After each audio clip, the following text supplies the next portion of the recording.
Hello everyone, I know you are going to use this video for falling asleep, so before that, like this video, subscribe to the channel and let me know where you are from, also what time is it. It started with a smell. Not blood, not rot, not sulfur, but something far stranger. It was a scent that didn't belong to this world. Something sweet, too sweet, like burnt sugar and lilac, wrapped in wet earth. Jonah felt it the moment he stepped out of his rusted pickup truck, tires crackling on the gravel driveway that hadn't been touched in 20 years. The air didn't just smell wrong. It felt wrong. Still. Too still. No birdsong, no rustling of leaves, not even the distant hum of insects. Just silence and that cloying, impossible sweetness that clawed at the back of his throat. He hadn't come here for nostalgia. There was no childhood wonder pulling him back to the old family home. He came because the letter told him to. No return address. No name. Just thick parchment, yellowed at the edges, and one short sentence written in sharp. Careful ink, your father is not dead. That would have been ridiculous if Jonah hadn't buried him with his own hands. But here he was, standing in front of a rotting two-story farmhouse he hadn't seen since he was 16.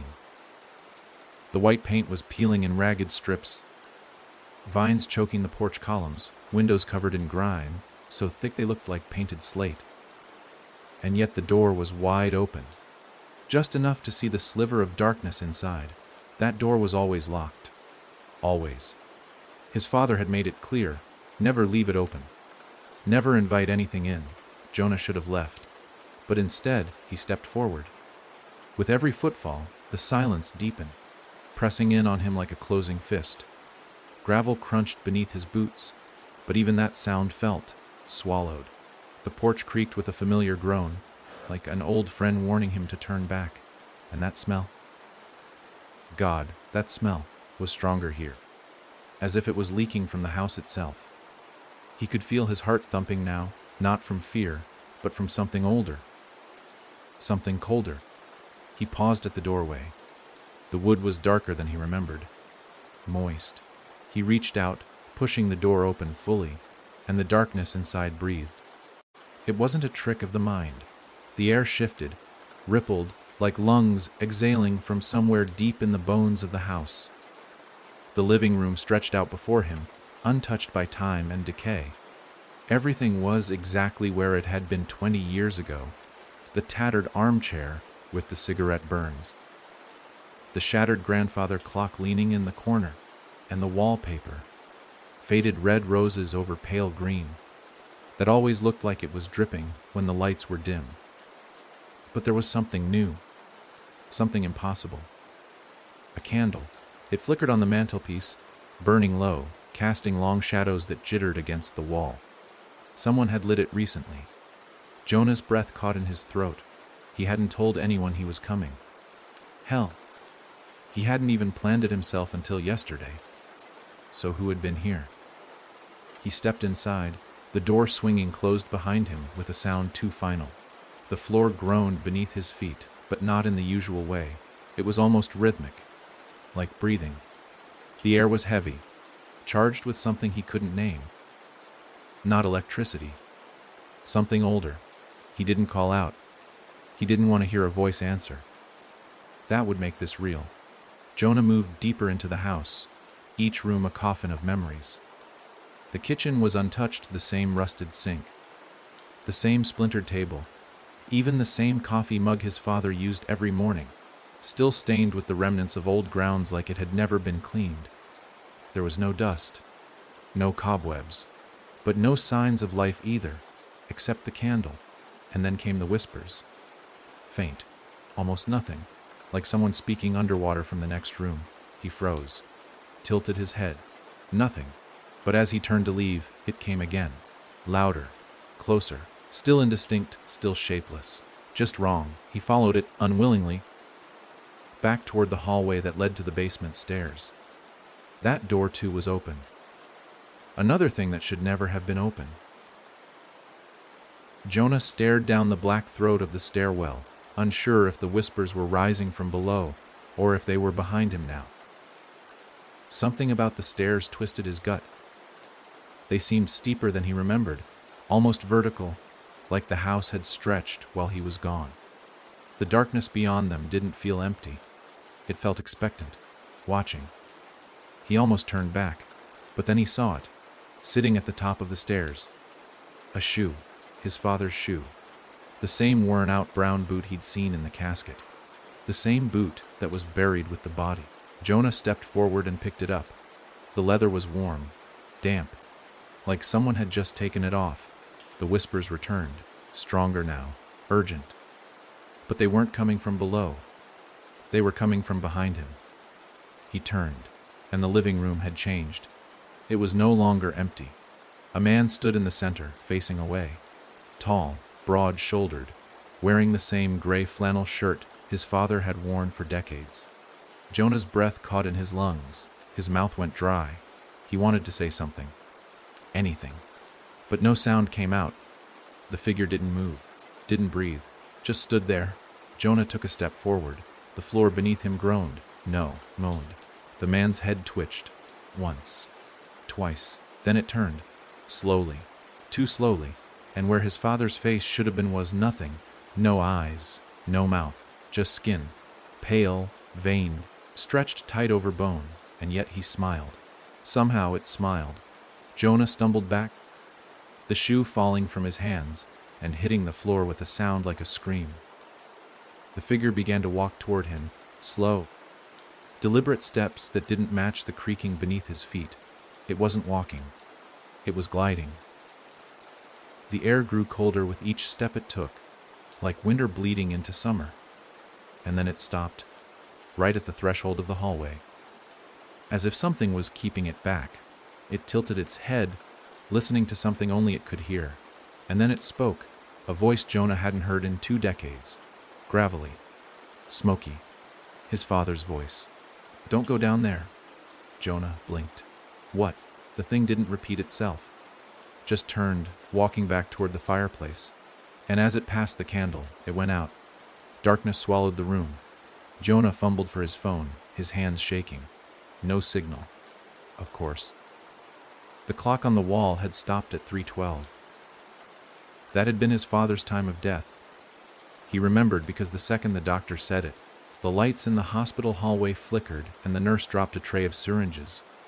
He was sweating now. But cold. So cold. He turned back to the basement door. It was closed. He didn't remember closing it. Jonah backed away, each step like pulling teeth. He made it to the front door and yanked it open. Light spilled in. Warmth. Wind. Sound. He stumbled out into it like a drowning man breaking the surface. The house behind him looked the same. Old, rotting, silent. But now there were footprints on the porch. Bare feet. He ran.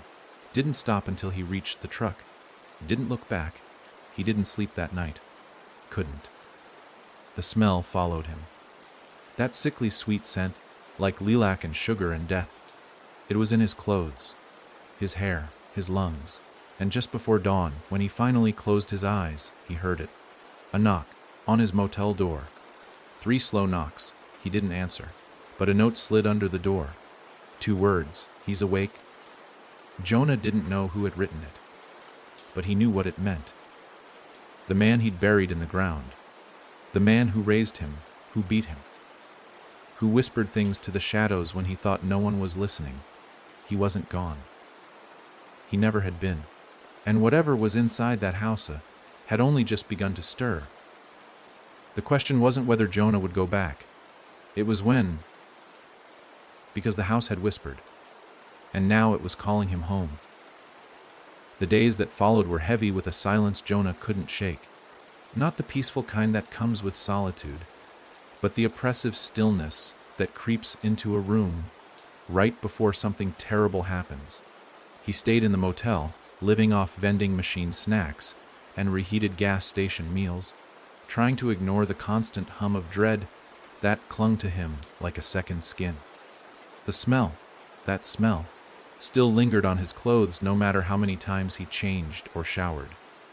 It lived in his nostrils, in his tongue, in the back of his skull, as if something from the house had reached inside him and made itself at home. He hadn't returned to the house. Not yet. But every time he closed his eyes, he was there, in dreams that felt too real, too vivid. Dreams where he stood in the center of that rotting living room, surrounded by whispering walls, while something moved beneath the floorboards. Slow, heavy, wet. Sometimes he saw the candle again, flickering on the mantel, casting shadows that didn't belong to any furniture. Other times, the faceless man returned, staring at him with that impossible smile, mouthing words Jonah couldn't hear but somehow understood. The note still sat on the nightstand beside the bed. He's awake. Jonah didn't touch it. Didn't want to know if the handwriting changed each day. There was something about the way the words were written, too neat, too careful, that made him think they weren't written at all, but drawn, as if copied by someone who didn't understand what words meant but knew they were supposed to mean something. By the fourth day, the knocks started again, always at 3:12 a.m., 3 knocks, slow, even, never frantic, never loud, just there. He tried ignoring them at first, curled up in bed with the covers pulled to his chest like a frightened child. But then, on the 5th night, he found the motel room door unlocked the next morning, and the note had changed. Why did you leave him there? That was when Jonah decided he couldn't run from it anymore. Something had followed him, or maybe something had woken because of him. Either way, it wasn't finished, not by a long shot. He packed his bag, threw it into the truck bed, and drove back toward the house. The road looked the same, but it felt different. The trees seemed taller now, their branches arching over the road like twisted arms. The birds were gone. The wind had vanished. Only the low growl of his engine remained, sounding far too loud against the dead countryside. As the house came into view, his stomach turned. It looked cleaner. Still rotting, still ancient. But something had cleared the vines from the porch. The windows were no longer caked in grime.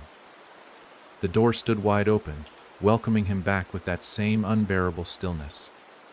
Jonah stepped out of the truck, his boots crunching against dry gravel. The air smelled even worse now. The sweetness had turned rancid, like sugar left to ferment in the sun. He paused at the porch steps, heart hammering. The floorboards didn't creak this time. They pulsed, as if something beneath them was waiting. He walked inside. It was darker than he remembered. No sunlight filtered through the windows, despite it being just past noon. The house had swallowed the light. The same candle burned on the mantel, wick fluttering though there was no draft. But this time, something else was waiting. A trail. Mud. Thick and black, like it had been dredged from the bottom of a swamp, stretched from the threshold to the center of the living room. Footprints. Bare. Human. Small. They twisted and turned, circling the room, leading down the hall, and Jonah's breath caught, straight to the basement door, which was open again. He didn't want to follow them.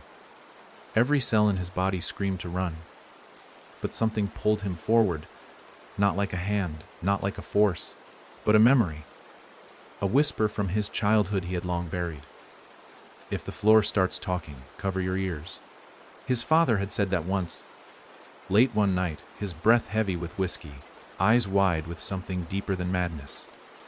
Jonah had laughed then, thought it was just the drink talking. But now he wondered if his father had been warning him all along. He followed the footprints. Each step felt like sinking into something colder. The hallway stretched further than it should have, warping as if the house was stretching itself to trap him inside. The air grew thicker, denser, harder to breathe. When he reached the top of the basement stairs, he stopped. There was no darkness below this time. There was light. A pale blue glow rose from the depths like mist. It wasn't inviting. It wasn't comforting. It was sterile, cold, and buzzing with a low hum that vibrated in his bones. The mud trail continued down into it, disappearing past the final stair. Jonah swallowed hard and descended. The stairs bent beneath his weight, moaning with every step. The air grew damper, thicker. The glow intensified. And then he saw it. The basement was no longer a cluttered space filled with boxes and dust. It had changed. Walls lined with slick stone instead of crumbling drywall. The floor was damp, spongy, almost breathing beneath his boots. The light came from the center of the room, where the old washing machine once sat. Now there was a hole, not dug, not drilled, formed, perfectly round, ringed with symbols he didn't recognize. The footprints stopped at the edge, toes pointed inward. Jonah approached. The glow brightened as he neared, and from the hole he heard it, breathing, not deep, not loud, but endless, like lungs the size of cities, slowly inflating and deflating far beneath the surface. And then, beneath the breathing, came the sound of teeth, chattering. Dozens, hundreds, no, thousands of teeth grinding against each other in rhythmic pulses. He took a step back, and the breathing stopped. The entire basement fell silent. The hum died. The light flickered. Then something spoke, not aloud, not in words, but inside his mind. A voice like ash and bone, scraping across the edges of his thoughts. You left him here. Jonah clutched his head, stumbling back against the wall. The symbols around the hole pulsed, glowing hotter, red now, bleeding light into the room like veins pumping fresh blood. You buried the body, but not the man. The air crackled. The breathing returned, faster now, urgent. He fed us, and we remember. Something began rising from the hole. A hand, small, pale, not decayed, but not alive either. Fingers twitching, nails blackened, skin covered in thin, wreathing veins that shimmered in the red light. Another hand followed, then the top of a head. Jonah ran, scrambling up the stairs, slipping, cursing, gasping for air that no longer filled his lungs. The house was shaking now, not an earthquake, a pulse, like a heart beating from beneath the earth. He burst into the hallway and slammed the basement door shut behind him. But it didn't matter, because the whispers had started again, louder now, angry. You should have stayed. He turned to run for the front door, and found it gone, not closed, gone, just blank wall, with that same faded rose wallpaper that always looked like it was dripping. He spun around. The house was changing, warping. The hall behind him stretched, walls closing in. The whispers were turning to screams, rising in pitch, blending into a chorus of howls and wails. The candle flickered and exploded into darkness, and then silence, complete, total. A single sound broke through, a creak. The basement door was opening again, and Jonah realized too late. The house didn't want him dead, it wanted him awake. Jonah stood frozen in the hall, staring at the slowly opening basement door, as though the wood itself might split apart and reveal a mouth. It didn't creak anymore. It sighed, the same way a body might exhale after holding in something too long. Cold air spilled out from the dark beneath the stairs, licking against Jonah's legs and filling the hall with that damned sweetness again. But this time, it was rotting. No longer sugar and lilac, but spoiled honey and damp moss. It clung to him, seeped into his tongue, settled behind his eyes. He didn't move. Couldn't. The house didn't just breathe now. It watched. It waited. The door finally swung fully open, revealing nothing but black. But Jonah could feel something there, standing just out of view. Not climbing the stairs, not rushing forward, just watching him from below. A presence so heavy it bent the air. And then came the sound. Not the whispers, not the breathing, but footsteps, slow, dragging, one after another, rising from the dark. Jonah staggered back, reaching for the wall. His fingers found the wallpaper and something wet beneath it, like the wall was sweating blood. The paper tore beneath his grip, revealing wood beneath, and carved into it, shallow and angry, were 4 words: "Don't look beyond know you." He looked. The figure at the top of the stairs was barely visible, just a silhouette. But there was no mistaking it this time. It was his father, or what used to be him. The body moved like a puppet in water, bones cracking audibly with each lurch forward. The skin was intact, too intact. like it had been stretched too tightly over something else. His face wasn't faceless now, but wrong. His eyes were glassy, cloudy, but alert, smiling without lips. Eyelids twitching like something inside was trying to blink in two directions. Jonah stepped back toward the living room. The floor beneath his feet felt softer than before, like sponge. The floorboards groaned, not in protest, but in rhythm, like a throat preparing to speak. And then they did. They said his name, not out loud, not whispered. It was more felt than heard. His name bled up through the wood, vibrating in his feet, his knees, his spine. Jonah. He ran. Not for the front door, it was still gone. Not for the back. He knew it wouldn't be there. He ran instead toward the narrow stairwell at the end of the hall. The attic. A place his father always said was off limits, not for safety, not because of danger, but because, according to his father, the attic remembers. Jonah never understood what that meant. But now, with something wearing his father's skin, dragging itself up behind him, he didn't care. He bounded up the attic stairs 2 at a time, gripping the rail so hard his knuckles cracked. Each step felt steeper than the last, as if the stairs were stretching in defiance, but he pushed harder, gasping for breath that didn't want to come. When he reached the door at the top, he found it slightly ajar. It had never been open in his entire life. He hesitated, but only for a second, and then pushed his way inside. The moment he stepped into the attic, everything stopped. No whispers, no footsteps, no breathing, just silence. A deep, impossible silence that made his ears ring. Jonah turned slowly, taking in the space. It was wide, much wider than it should have been. The slanted ceiling and support beams looked right, but the room stretched far too long, like an optical illusion folding in on itself. Dust hung in the air, suspended like ash, and the wooden floor beneath his feet was cracked and discolored, stained with dark splotches that refused to settle into any known shape. But the worst part wasn't the room. It was the mirror. It stood in the center of the attic, massive, antique. The frame was gold, tarnished, covered in winding vines and thorns sculpted into the wood. The glass was too clean, wrongly clean, as if untouched by the dust that choked everything else. Jonah stepped closer, his own reflection slowly coming into view. But it wasn't right. His face blinked twice. He froze, leaned in closer. The version of him in the mirror wasn't matching his movements. Its eyes were hollow, sockets deep and endless. Its mouth was closed, but something inside writhed against the inside of its cheeks, pressing, pushing, trying to escape, and then it smiled. Jonah stumbled back, but the reflection didn't. It stayed still, watching him, smiling wider until the lips split open, not down the middle, but upward, tearing toward the ears, bloodless, seamless. And then it spoke, but the voice wasn't his. It was his mother's, soft, sad, like a lullaby dragged through glass. He was trying to save you, Jonah. Jonah shook his head. No, you're not her.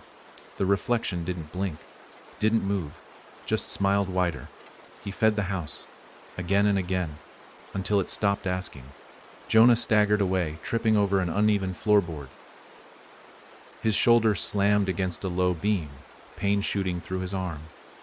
But he kept crawling, trying to put distance between him and the mirror. From the far end of the attic, a noise rose, a low rustle like paper scraping across wood, then a thump, then another, and then a voice, weak, ragged, human. Jonah. He froze. That voice, it was real. He turned toward the sound. It came from a shadowed corner where the ceiling dipped low, and as his eyes adjusted, he saw a shape, a person, sitting with their back against the wall, hands bound. Face gaunt, pale, beard grown long and wild. His father. But alive. Barely Jonah's breath caught. What the hell? His father blinked slowly, wincing in the low light. You came back. That's impossible, Jonah whispered. I buried you. His father's eyes welled. You buried what the house gave you. Behind them, the mirror cracked. Not once, not all at once, but slowly, line by line. As if something inside was tapping to get out, Jonah rushed to his father's side, fumbling with the ropes. They were old, but they held with a strength that felt unnatural, as if grown into the skin. "How long?" Jonah asked, panic rising. "How long have you been here?" His father coughed, the sound dry and hollow. "Since you were 16. The words hit Jonah like a shovel. "But that was 20 years ago. I never left. The house won't let me." Jonah stopped. "Then what was the thing I buried?" His father didn't answer. The mirror shattered, and from the shards that fell to the ground like ice, something rose. Not a person, not a creature. Him, another Jonah. Skin like wax, eyes too wide, arms too long, wearing the exact same clothes, and smiling, but not at Jonah, at his father. It stepped forward. Jonah moved to shield the broken man behind him, fists clenched, heart pounding so loud he thought his ears would burst. "You're not me," he growled. The copy didn't respond. It just tilted its head, blinked out of sync, and whispered in a voice like his own strangled through static, "But I remember everything you forgot." The floor began to shake, not violently, but rhythmically, like a chant. Boards thumped in time with the thing's breath. The attic grew colder. The smell intensified. All around them, the walls seemed to pulse. Jonah's father reached out and grabbed his hand, his grip surprisingly strong for someone so thin. "You have to leave me." "No," Jonah snapped. "We're leaving together. You don't understand. I'm part of it now." Behind them, the double took another step. "Feed me, Jonah. You always do." Jonah grabbed his father under the arms and pulled. Every movement felt like dragging a corpse, yet the old man fought to stand, to move. The attic door was still open. Just a few feet. Just a few feet and they'd be out. He didn't look back. He didn't dare. As they reached the doorway, something cold brushed Jonah's back. Fingers. Too many fingers. But they didn't grab him. They pushed him forward. Out, back into the hall. He collapsed, panting, dragging his father beside him. The attic door slammed shut behind them. Jonah didn't wait. He pulled his father down the stairs, through the shifting halls, past the faceless portraits and bleeding walls, until he reached the living room. The front door was back, wide open, sunlight streaming through. Jonah didn't think. He ran. Out, into the light, onto the porch, down the steps, and into the yard. Only when he reached the truck and shoved his father inside did he turn to look back. The house stood silent, watching, waiting. And somewhere deep inside, the floor pulsed.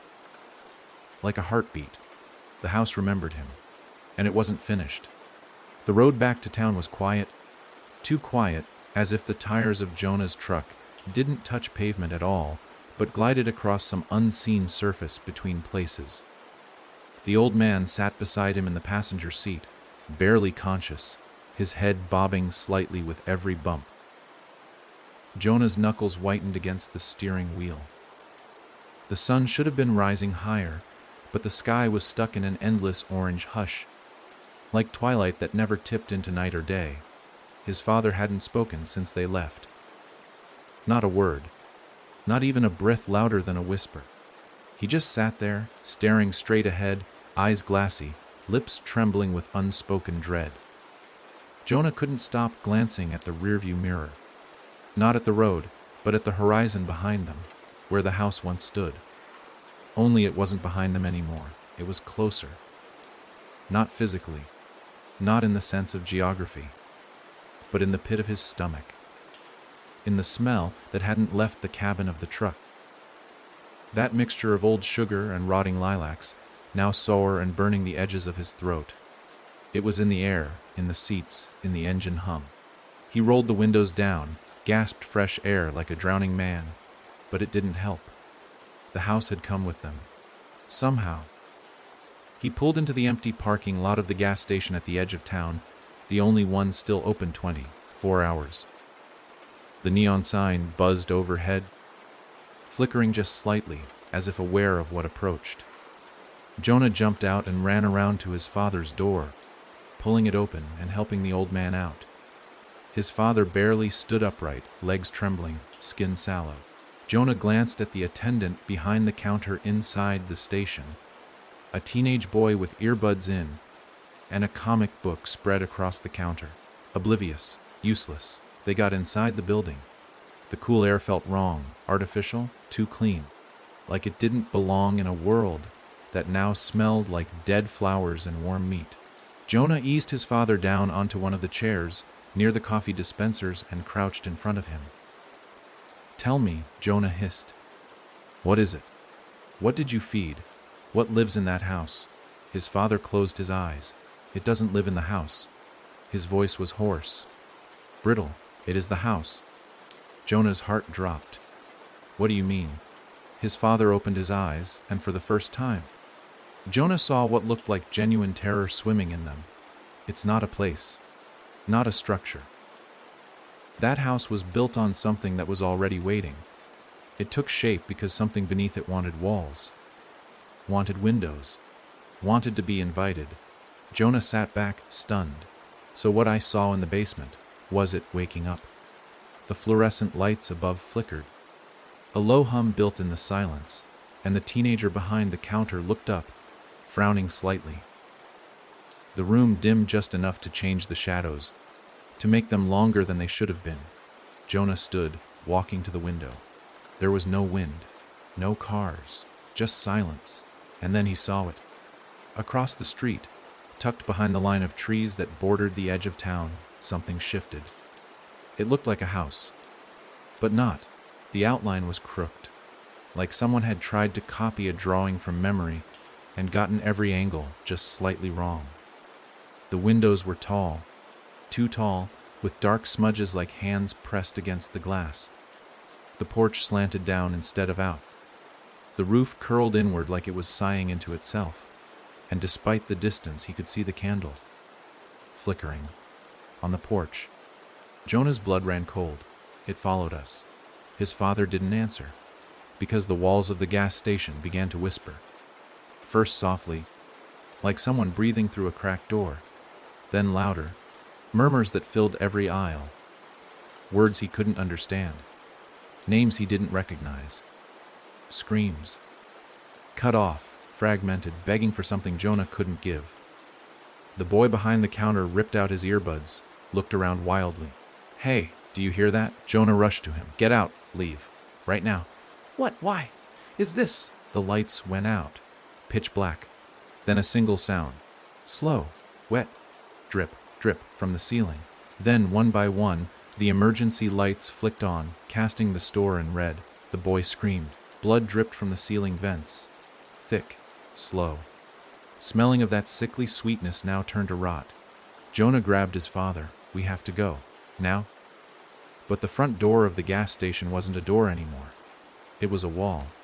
The entire glass front had vanished, replaced by rotted wood, rose-patterned wallpaper, and a single, heavy door Jonah remembered all too well. The house was here.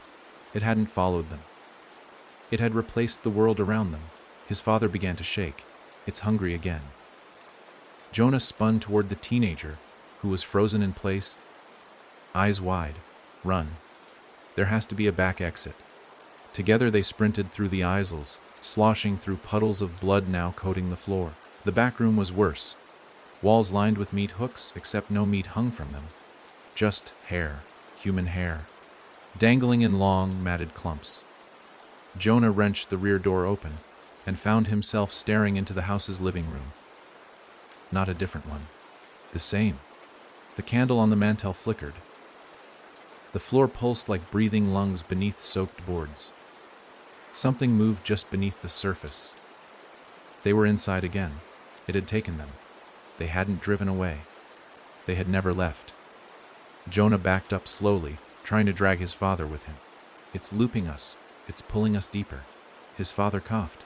"No, it's pulling you deeper." "What?" The man's face broke. Tears ran down his cheeks. "I called you here. I shouldn't have, but I didn't have a choice." Jonah blinked, feeling the breath leave his lungs. "You sent the letter." His father nodded, shame in every twitch of his face. "It wanted you. It asked for you. I traded time. 20 years of silence. 20 years of being left alone in that attic. The candle blew out, darkness fell, and the whispers turned to screams, all around them, every wall, every surface, screaming. Jonah collapsed, clutching his ears, and in that endless noise, a voice rose above it all, clear as crystal, smooth as syrup. "It's your turn now, Jonah." The floor split open beneath them. Jonah fell hard, into blackness that had shape and weight. He fell past the bones of others, past scraps of memory, through dreams he hadn't had yet, and he landed not in pain, but in silence. He opened his eyes, and he was standing in his childhood bedroom, but not as it was, as it should have been, clean, warm.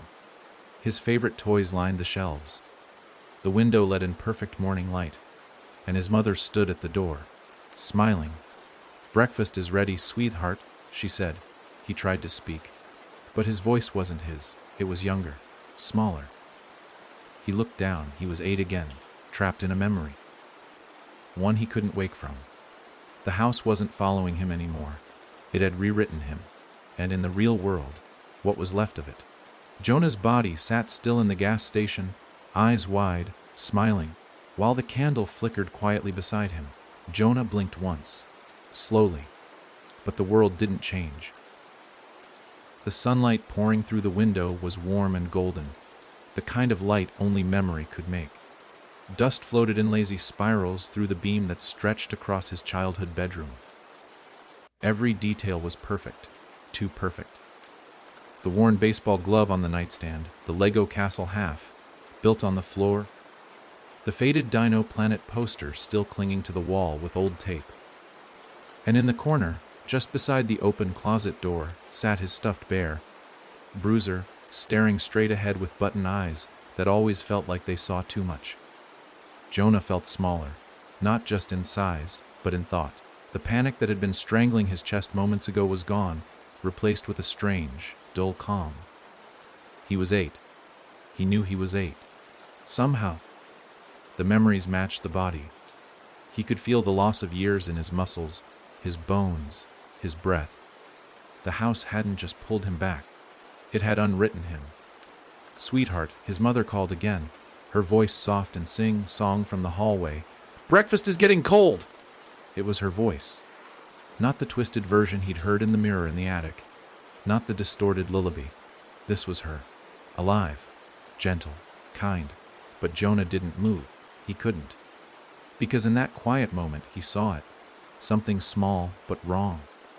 The photo frame on the nightstand held a picture of the 3 of them. His mother, his father, and himself, at the lake. Except their eyes were black, not shaded, gone, just empty hollows like the sockets had been painted over, and their smiles were too wide, stretched. Cut into the photo, like someone had physically torn their mouths longer. Jonah stepped back from the nightstand.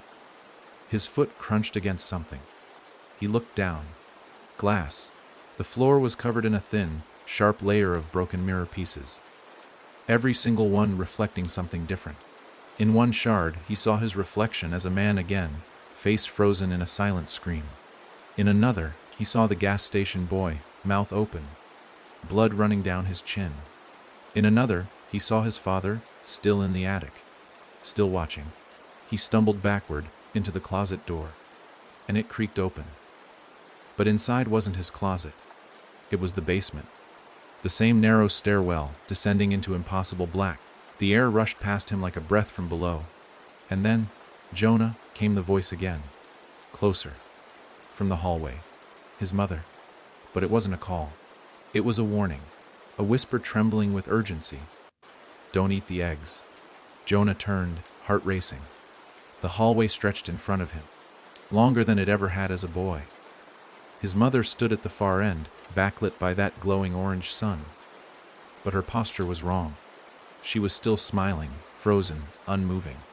And something twitched beneath her skin, like insects crawling just under the surface. Behind her, the kitchen door opened on its own, and a figure walked out. It was his father. But young, alive, whole. Except he moved like a puppet being dragged by invisible strings. His eyes were glass marbles. His mouth moved, But the words didn't match the sound that came out.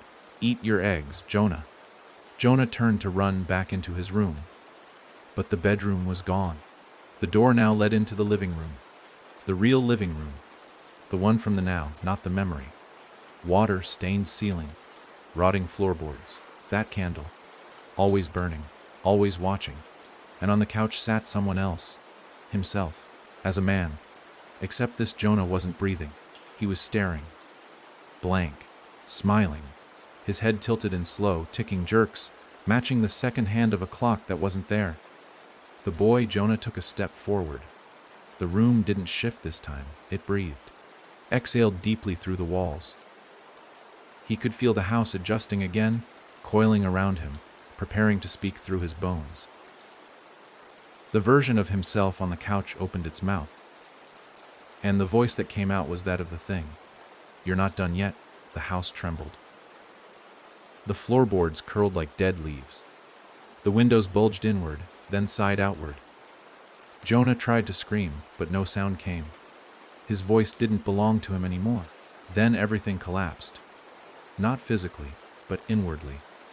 The memory folded, the room melting like wax under a torch, the world spinning out of control until Jonah sat upright in a chair, back in the gas station. But not really. The shelves were gone. The teen behind the counter was gone. Even his father was gone. The only thing that remained was the candle, and the door, the real door. The one he never should have walked through. The door that had been waiting for him since the moment he was born. He looked down and found his hands covered in black soot.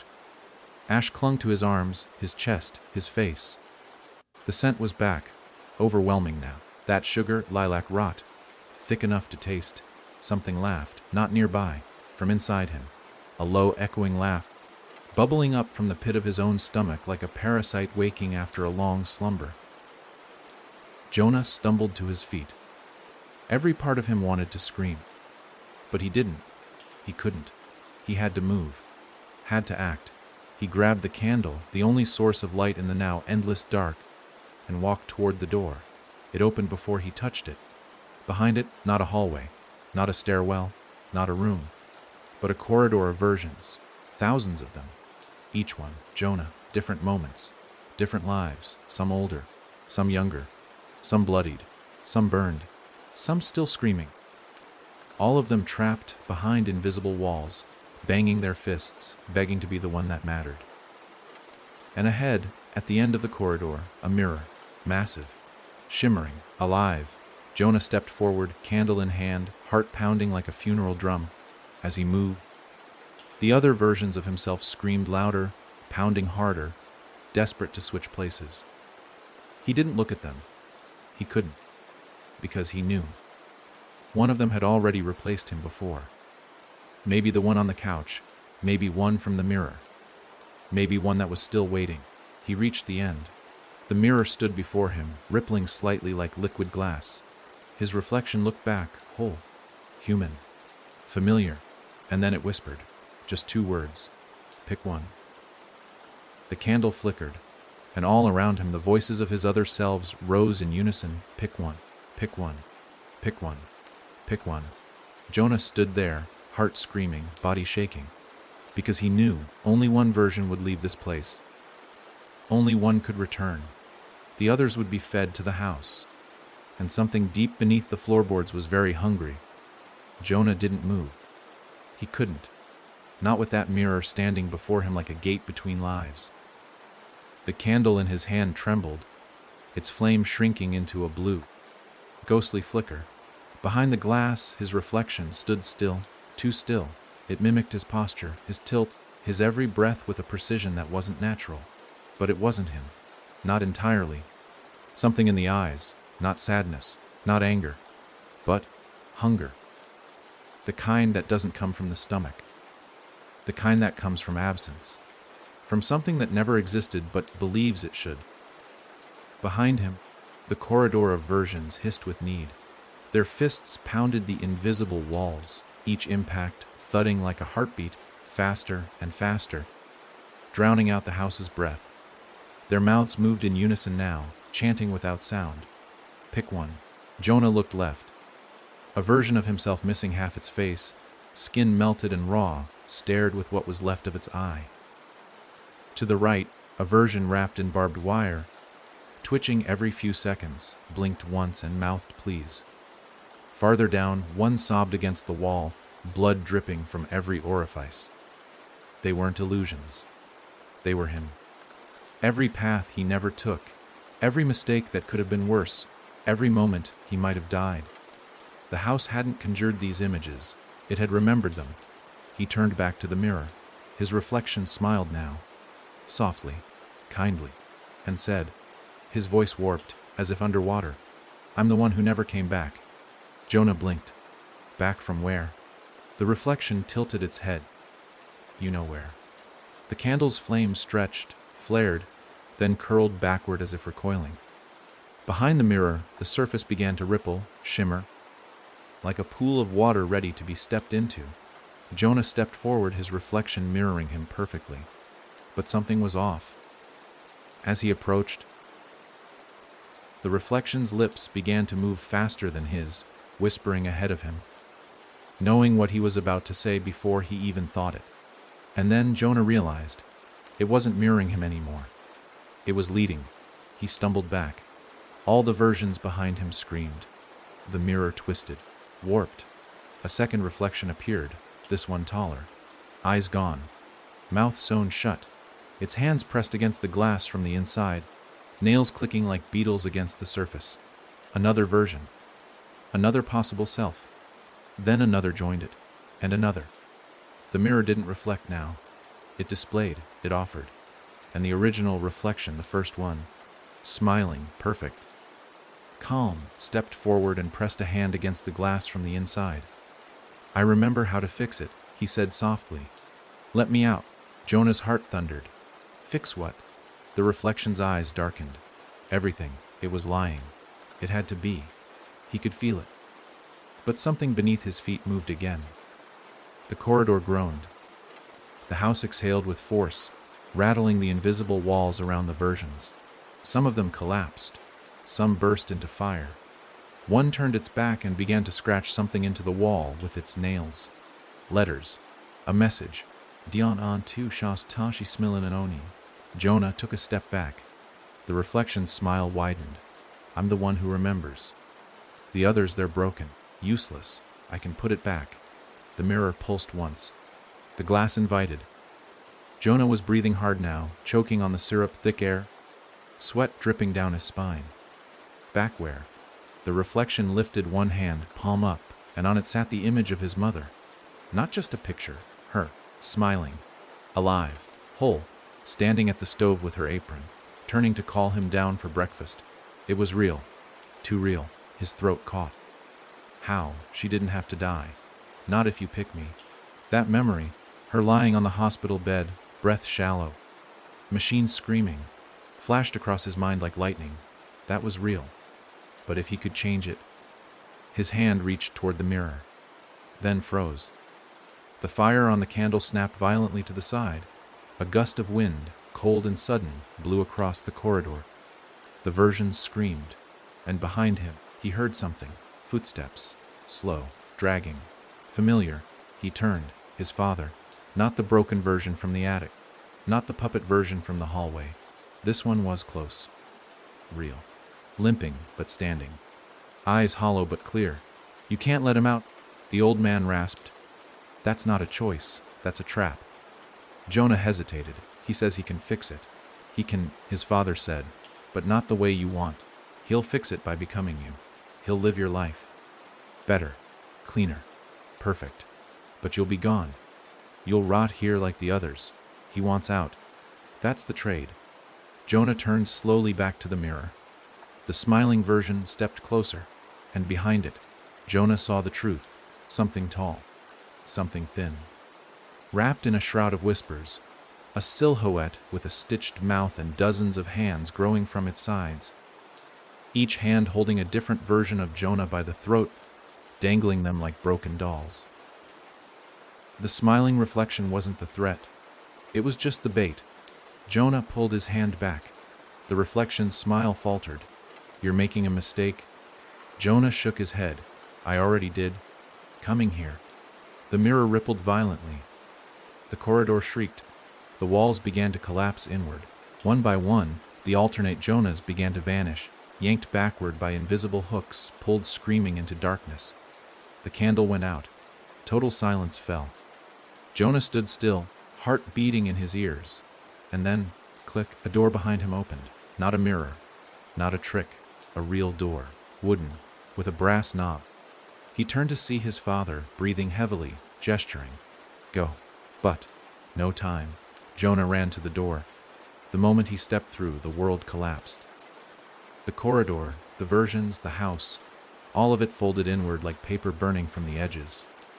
Screams echoed behind him, screams that sounded like him, like hundreds of him, all dying at once. He fell forward and landed in the back seat of his truck. The night sky stretched overhead. Cool air rushed through the open window. The smell was gone, no rot, no sugar, just night, just silence. His hands were clean. The candle was gone. His father wasn't beside him. The passenger seat was empty. Jonah sat there, panting, heart thundering. Did he escape? Was it over? Then he looked in the rearview mirror, and the version of him staring back was still smiling. Jonah didn't blink. Couldn't. He stared at the rearview mirror, as if it held the last thread connecting him to reality. His heart pounding so loud it drowned out the night around him. The smile in the reflection was unmistakable. It wasn't his. Not anymore. It was too wide, too calm, too deliberate. That same haunted grin he'd seen in the corridor, worn by the version that promised to fix everything.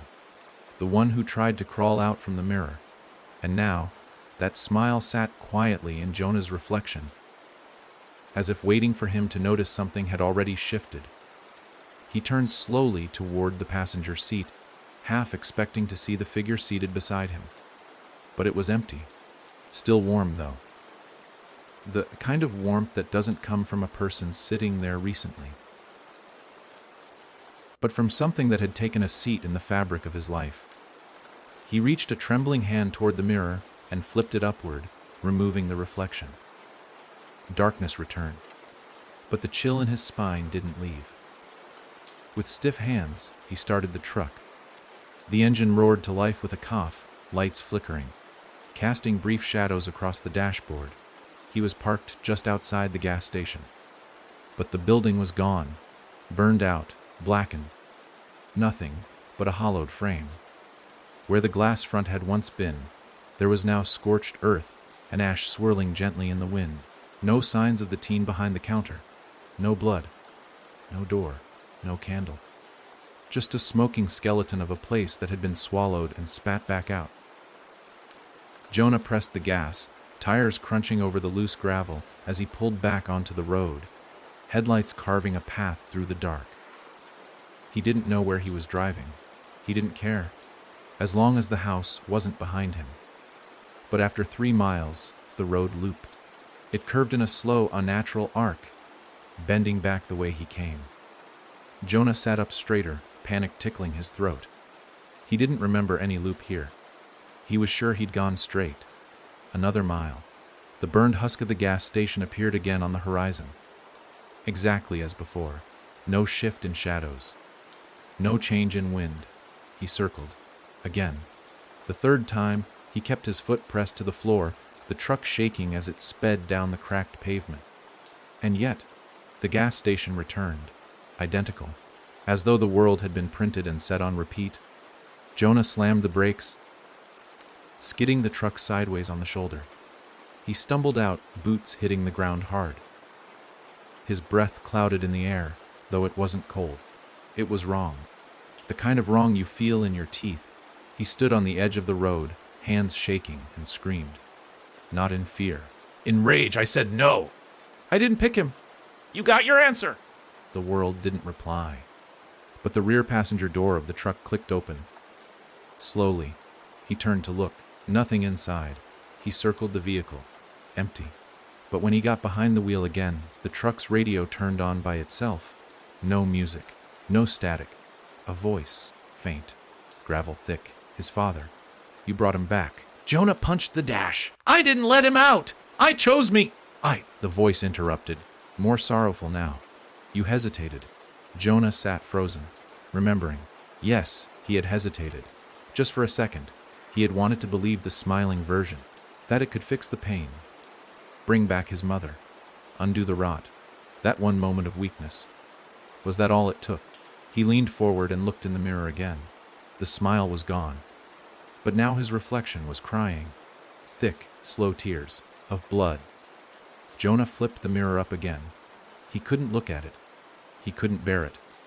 He drove in silence, eyes wide, hands tight on the wheel, until the road disappeared altogether. Just ended, like a chalk line wiped from a blackboard. Beyond it fog, a wall of thick white smoke, motionless. Humming. The truck rumbled to a stop. Jonah opened the door and stepped out, boots crunching on gravel that faded into soft dirt. Something moved in the fog, not a shape, just presence. Familiar. He stepped forward. The fog parted, and he saw the house. But not the house from now. Not the broken, decaying wreck. This was the house from before. Pristine. Paint white and bright. Porch clean. Windows shining. Curtains dancing in a gentle breeze. And inside, silhouettes moved. Two of them. One tall. One small. His father and mother. Alive, happy, laughing. Jonah's throat closed. He stepped toward the porch. The door opened without a sound. Warmth rolled out. Home, he saw himself. As a child. Running down the stairs. Jumping into his father's arms. His mother watching with soft eyes from the kitchen. Everything he'd lost. Everything he wanted back. But then the child him stopped mid-run. Turned. Looked at Jonah. And its eyes were his eyes. From the corridor. Dark. Wrong. Too wide. And that child smiled. Slowly. Exactly like the reflection. Jonah staggered back. The image rippled. The pristine house peeled away, like a scab being torn off to reveal rot beneath. Paint flaked, windows cracked, laughter twisted into wails. And the silhouettes. Now gone. The porch boards groaned under invisible feet. And Jonah realized this wasn't a vision. This was a choice. He could step inside. Accept the false memory. Live in the lie. Or turn around and face what waited in the dark. But what if he'd already made his choice? What if the moment he saw the smile in the mirror, he'd opened the door? Jonah turned. The fog was closing in behind him, and footsteps, hundreds of them, walked through it, all of them wearing his face. Only one way out. He stepped onto the porch. The candle was waiting, lit, and in the window, his reflection. Smiling, again, but this time it winked. The door didn't close behind him, it sealed. A breathless thud that vibrated through the floorboards, echoing in his bones. The moment Jonah stepped over the threshold, the world outside ceased to exist, not faded, not hidden, ceased. No wind, no sky, just the sound of wood groaning beneath him and the ever-present, impossible glow of the candle on the mantel. The air was warm. Too warm. The kind that doesn't comfort but suffocates, like standing inside someone else's skin. Everything looked exactly as it had during his childhood. The red rose wallpaper, the ticking grandfather clock, the chipped ceramic owl on the shelf beside the TV, the one he broke when he was 9 and blamed on the dog. It was all here. Clean, preserved, but wrong, somehow off. Like someone had rebuilt the house from memory and missed the things that mattered. There were no sounds of life, no creaks from upstairs, no wind under the door, just silence. Deep, muffled, endless. Jonah stepped forward. Boots echoing louder than they should, his breath catching in his throat as he passed the living room and peered into the kitchen. His mother was there. Or something wearing her shape. She stood with her back to him, apron tied perfectly, humming a lullaby he hadn't heard in decades. The pan on the stove sizzled, smoke rising, but there was no fire beneath it. Just heat that radiated from the floor itself. Her hands moved in perfect rhythm. Robotic, practiced, too perfect, Mom. His voice cracked. She turned. And for a brief second, just one, her face was right. That gentle smile. Those tired eyes. The small mole on her chin. Then her smile stretched. Not a twitch, not a grin, stretched, skin pulling upward, jaw cracking with a wet pop, revealing gums that bled gently around every tooth. She didn't blink. Just said, "You finally came home." Jonah stepped back, but the house groaned behind him. The floor shifted under his weight. He turned to run, but there was no door anymore, no exit, just wall. That red rose wallpaper, dripping, like always. His mother, or whatever wore her, walked toward him, feet soundless, movements fluid like melted wax reforming with every step. Her voice didn't come from her mouth anymore. It echoed from the walls, from the floor, from inside him. "You've been gone too long."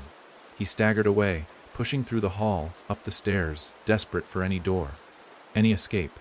The house felt smaller now, narrower. The walls pulsed with every heartbeat. His heartbeat. He could hear it. Thump, thump, thump, thump. Through the wood, the wallpaper, the air. The house wasn't alive. It was him. At the top of the stairs, the hallway stretched farther than it ever had before, lined with closed doors. Each one painted with a different symbol. None he recognized, but they felt familiar, like dreams half remembered from childhood. One of them pulsed softly with light from underneath. The door on the far end. He didn't want to go there. He had to.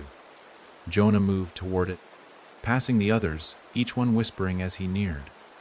One called him by name. One repeated a conversation he'd had when he was 6, word for word. One was sobbing. But he didn't stop. At the final door, the light beneath it flickered, a warm amber glow like firelight. He reached for the handle, cold, icy. He turned it and stepped into himself. The room wasn't a room. It was a memory, his memory. He stood inside the hospital room where his mother died, the beeping heart monitor, the green walls, the oxygen hiss, the bitter scent of antiseptic and something dying, the bed, the pale body, her hand still warm in his. But this time, he wasn't the only one there. Another version of him sat in the corner, younger, eyes hollow, mouth slightly open, watching. And behind that version stood a tall, faceless figure. Thin, towering, its hands on the young Jonah's shoulders, whispering in his ear. Jonah stepped forward, and the room cracked, like a mirror being walked across. The floor shattered underfoot, each step revealing flickers of other rooms beneath. The attic, the basement, the corridor of reflections, the blood-soaked gas station. Every version of reality, all folded together here. The tall figure turned to look at him. It had no eyes, but Jonah felt its stare, felt it deep in his spine. And it spoke, not in words, but in thought. "He chose you." Jonah tried to speak, but his voice was buried under 1,000 others, versions of himself, screaming, whispering, begging. The figure moved, not walked, moved, like smoke curling backward, and it reached out, with one hand, fingers too long, too many joints, a single touch on Jonah's chest, and he fell, not down inward, back into the floor, through the house, through memory, through himself. He landed in the living room again, sitting on the couch, breathing hard, sweating, alone. Everything was still, silent. The candle flickered on the mantel, normal, ordinary. And for the first time in what felt like days, the house was quiet. He stood, walked to the front door. It was there. Real. Wood. Handle. He opened it. Beyond daylight, birdsong, trees, wind. He stepped outside, blinking against the light. The air was clean, no rot, no sweetness, just normal. He turned back to the house. It looked the same. No rot, no cracks. Just his old home. And in the window, his reflection smiled at him. But this time, it wasn't alone. Standing behind the reflection was his mother, her head slowly turning, her eyes black, her mouth still open in that impossible stretch, and her hand resting gently on the shoulder of the other Jonah, the one still inside, still watching, still waiting. The front door closed behind him, but Jonah didn't flinch. He just stood there, staring at his reflection. And somewhere deep within the house, under the floor, beneath the memory of memory, the house smiled back. Jonah didn't leave. He stood there on the porch for what felt like hours, rooted in place, staring at the front window. At himself, watching from inside. The reflection didn't blink, didn't move. It was a perfect stillness, like a photograph, yet somehow more alive than any human could ever be. And then there was the woman behind it. His mother, or the shape she wore. She didn't move either. But her presence warped the image. Her figure seemed to bleed into the window frame, like ink dropped in water, distorting the edges of everything she stood near. The longer he stared, the more Jonah swore she wasn't behind the reflection, but around it, encasing it, pressing against the glass from both sides. His breath finally came, slow and shallow. Something inside him whispered to run, to get into the truck and drive until the wheels melted. But something else, something deeper, kept him still. A sickening thought had begun to coil in his mind, the same way vines wrapped a dying tree. What if he was the reflection? What if the Jonah out here, standing in the sun, breathing the clean air, was the imposter? What if the real one had never left the house at all? His stomach turned at the idea. He backed away from the porch step by step, eyes locked on the window. The reflection didn't follow. It stayed exactly where it was. But now, it was smiling again. That crooked, slow smile that started from one corner of the mouth and never reached the eyes. Something changed behind him. The wind stopped. Birdsong cut out mid-note, like a record skipping into silence. Jonah turned. The trees were still. Too still. The color had faded from the leaves. The vibrance drained in real time like a television losing signal. The sky wasn't blue anymore. It was gray. Not overcast, not stormy, just a dull, matty gray that looked like it had been painted there by a child with no sense of dimension. He blinked and the grass turned brown under his feet. Dry. Dead. Crispy to the touch. The house hadn't let him go. It had followed him out. Or worse, it had dragged the outside in. He spun around to the front door, heart slamming now. It was closed again. Of course it was. Locked. The knob ice, cold. He rattled it once. Twice. Then 3 times. Nothing. The welcome mat caught his eye. It wasn't the one that had always been there. Not the old home sweet home his mom loved. Frayed around the edges from years of muddy boots. This one was different, new, clean. And it had a single word burned into it, black against tan. Stay why. Jonah took a step back. The doorknob turned on its own. Clicked once. And the door opened. Inside, the house was no longer pretending. No more fresh wallpaper. No cleaned windows. It looked like the corpse of a home. Walls blackened. Floorboards warped like they'd been soaked and dried over and over. The air rolled out like a living thing, curling around Jonah's legs, sweet and hot and wet, like the breath of something that had too many lungs. He didn't want to go back inside, but he also knew now, this wasn't about inside or outside anymore. This was about underneath, and he'd been walking above it his entire life. He stepped inside. The door closed gently behind him, like a mother tucking in her child. The candle was gone, the furniture, gone. Just dust, and breathing walls, and that constant low hum that came not from anything electrical, but from deep below. He walked across the living room floor, each step sinking just slightly, like the wood was tired of holding him up. When he reached the center of the room, he felt it before he saw it. Warmth, underfoot, pulsing in slow, measured rhythm. He dropped to his knees and pressed his palm to the boards. A heartbeat. A steady, calm, enormous heartbeat. The house didn't just remember. It lived. And it was awake now. He stared at the spot, something gnawing at the edge of his mind. This place, this exact spot, he had stood here when he was 13. Right after his father had locked himself in the basement for 2 days. Right after the muffled screaming started at night. He remembered staring at the floor and feeling this warmth before. And his father, wild-eyed, sleep-deprived, covered in sawdust, had snapped at him, "Don't listen to the heartbeat, Jonah. It's not yours to hear." But Jonah had heard it, and now it was louder. He stood slowly, backing away toward the kitchen. Something was calling to him now.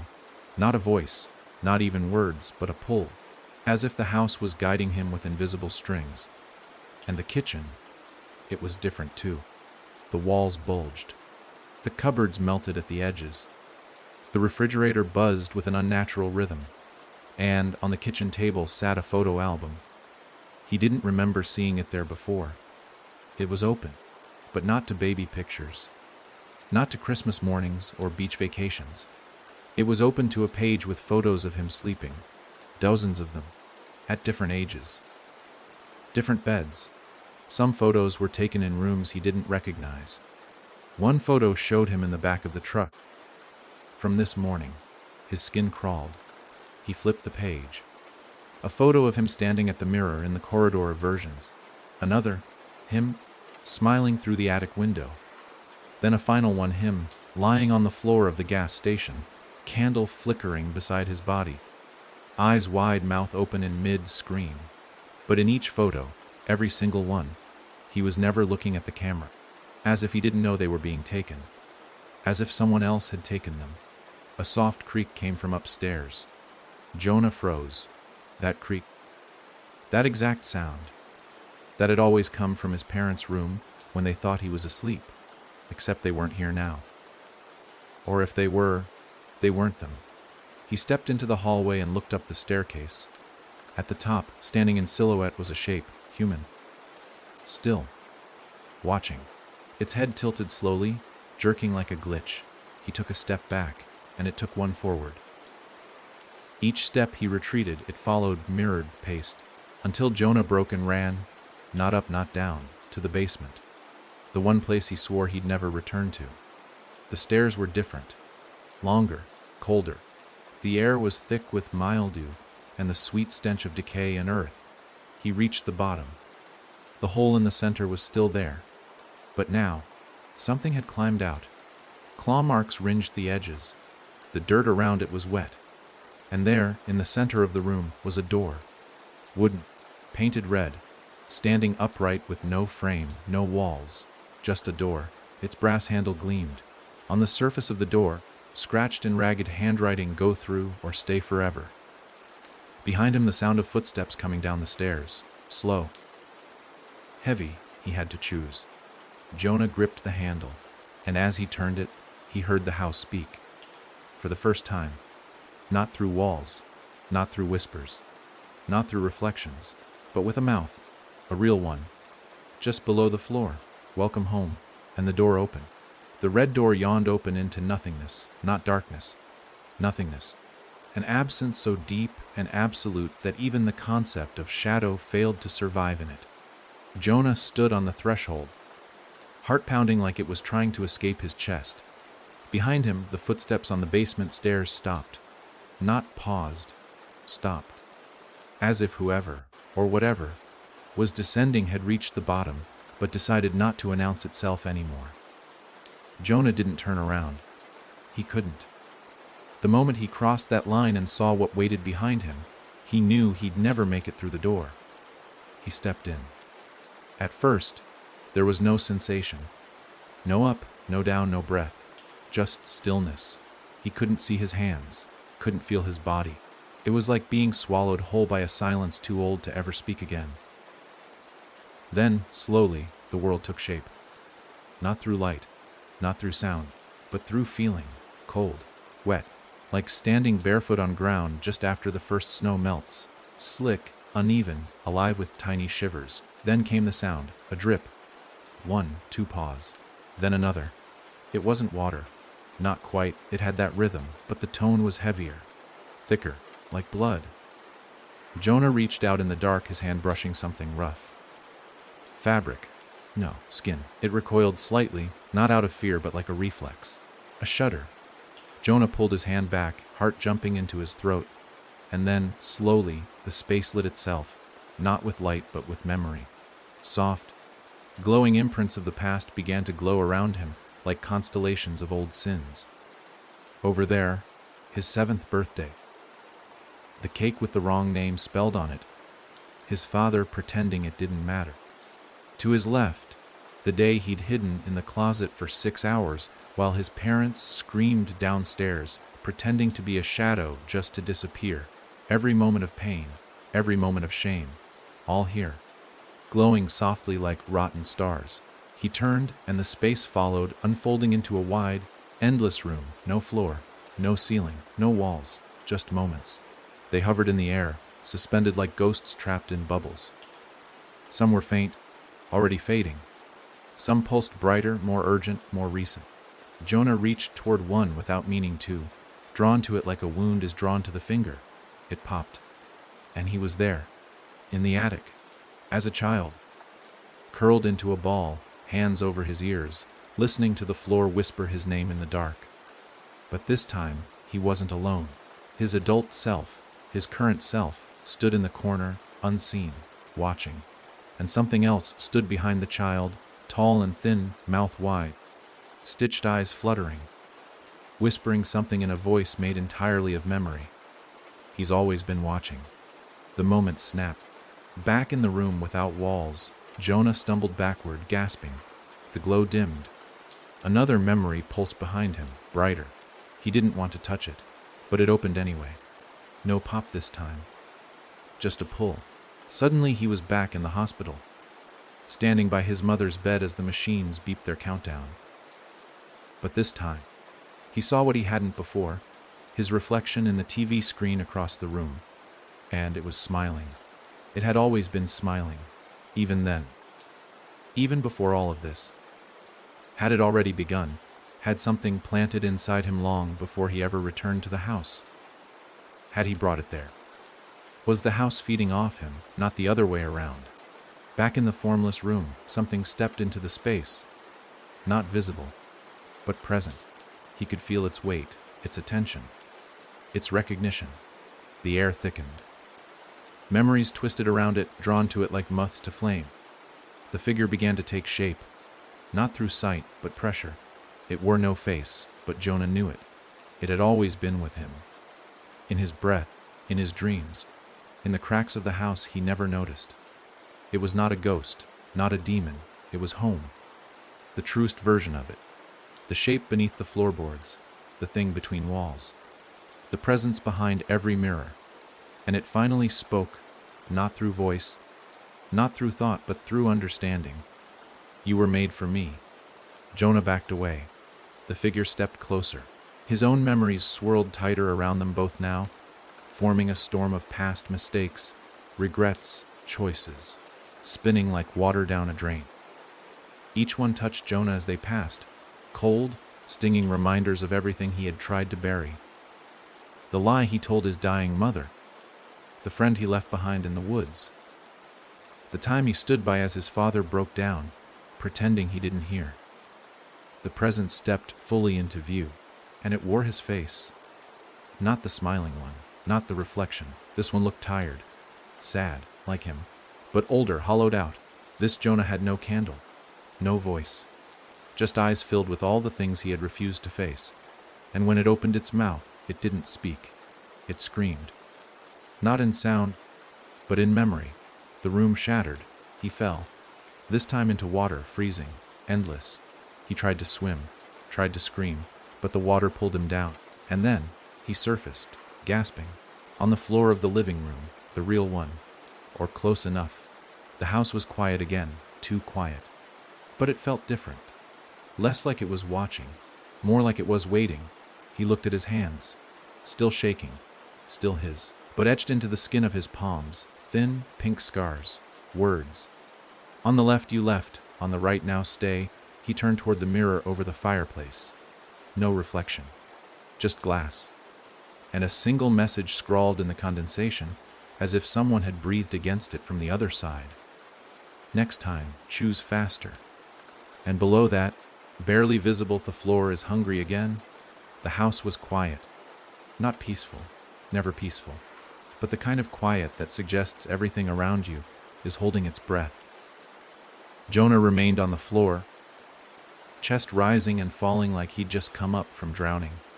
His skin was damp, his clothes clung to him, and though the room was dry, he still smelled of wet wood and moldy earth.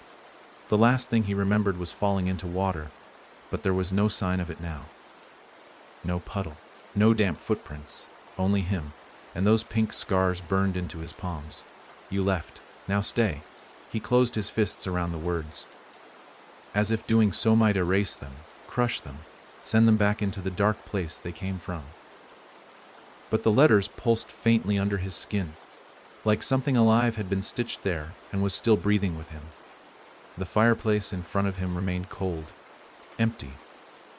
No candle now, no light, only the mirror above it, smeared with fingerprints and the condensation trail of something, or someone, that had written from the other side. Next time, choose faster.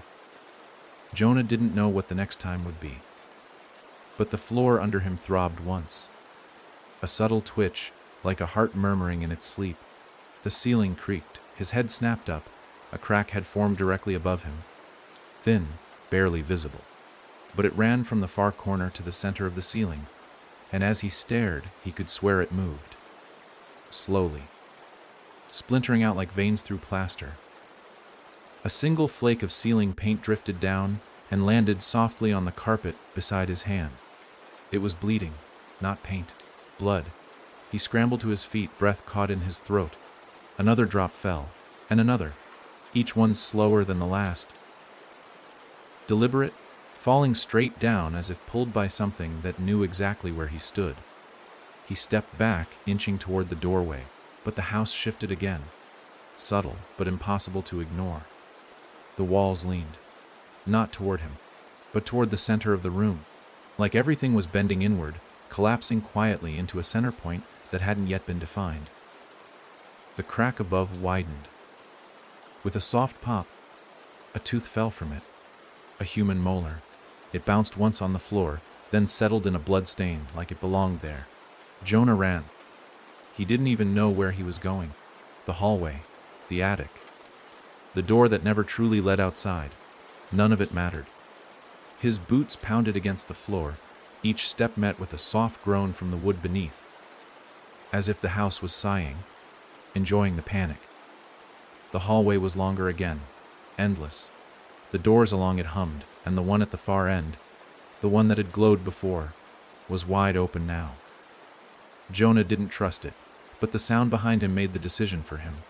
A crawling, like fingernails dragging across beams. From the ceiling. It wasn't coming down the stairs. It was coming through the ceiling. He bolted through the open door, not bothering to look behind. The room he entered should have been a bedroom, maybe his as a child, but it wasn't. It was empty. White walls, no windows, just a single chair in the center, and a bare bulb dangling from the ceiling, swaying gently despite the lack of air. The door slammed shut behind him, locked. He tried it once, twice, then gave up. The chair sat ahead facing him. He didn't want to sit, but his knees gave out on their own. He collapsed into it. The bulb above him flickered, and in that brief flash of light, he saw them. The other versions of himself, standing along the walls, dozens, maybe more, some faceless, some stitched at the mouth, one with its chest torn open and something squirming just beneath the ribs. But they didn't move. They just watched, all facing the center, all eyes on him. Jonah closed his eyes. This wasn't real. It couldn't be.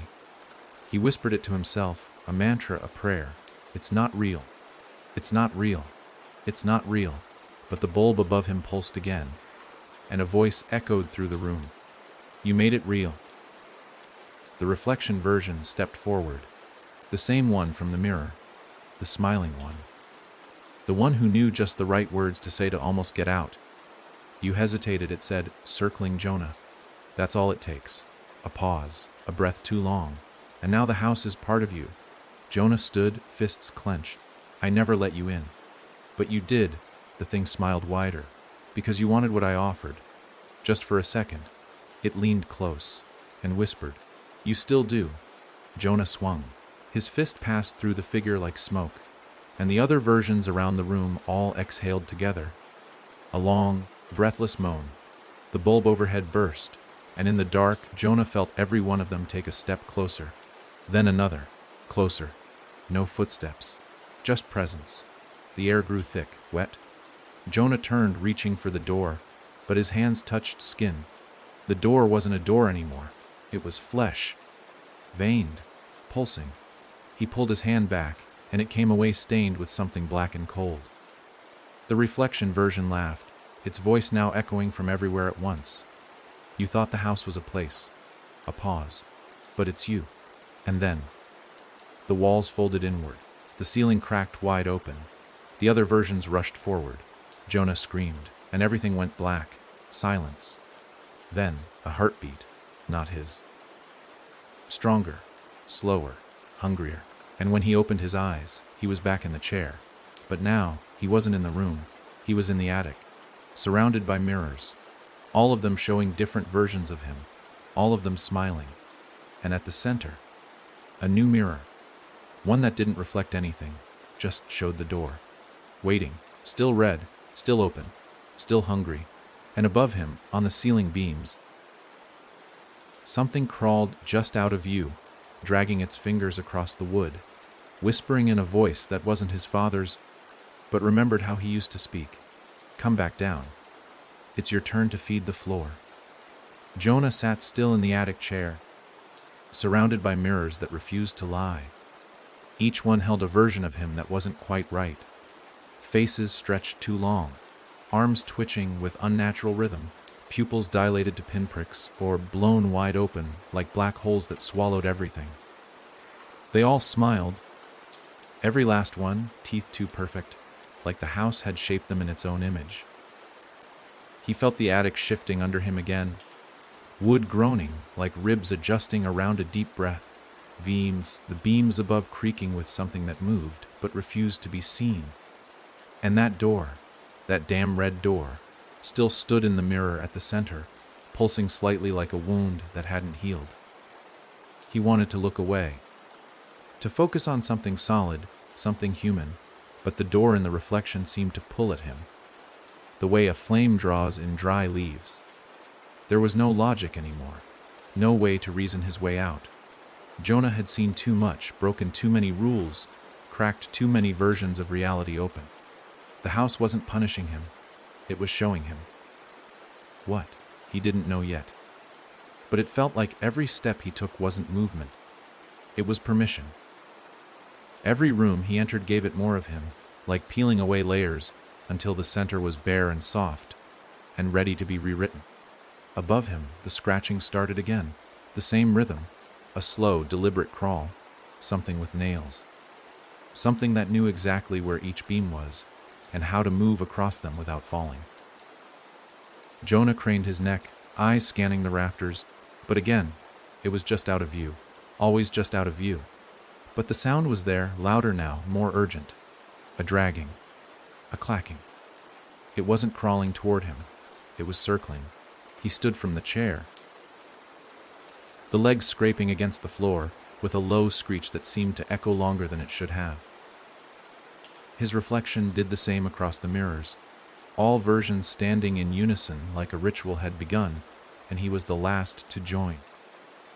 Jonah walked toward the central mirror, the one that didn't reflect but showed the red door, and as he stepped closer, he saw it breathe.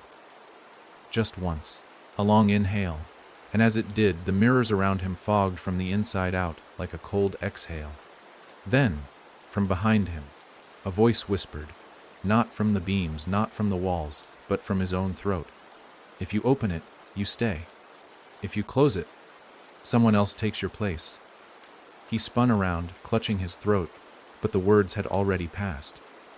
And behind him, standing at the attic entrance, was the boy, himself at 10 years old.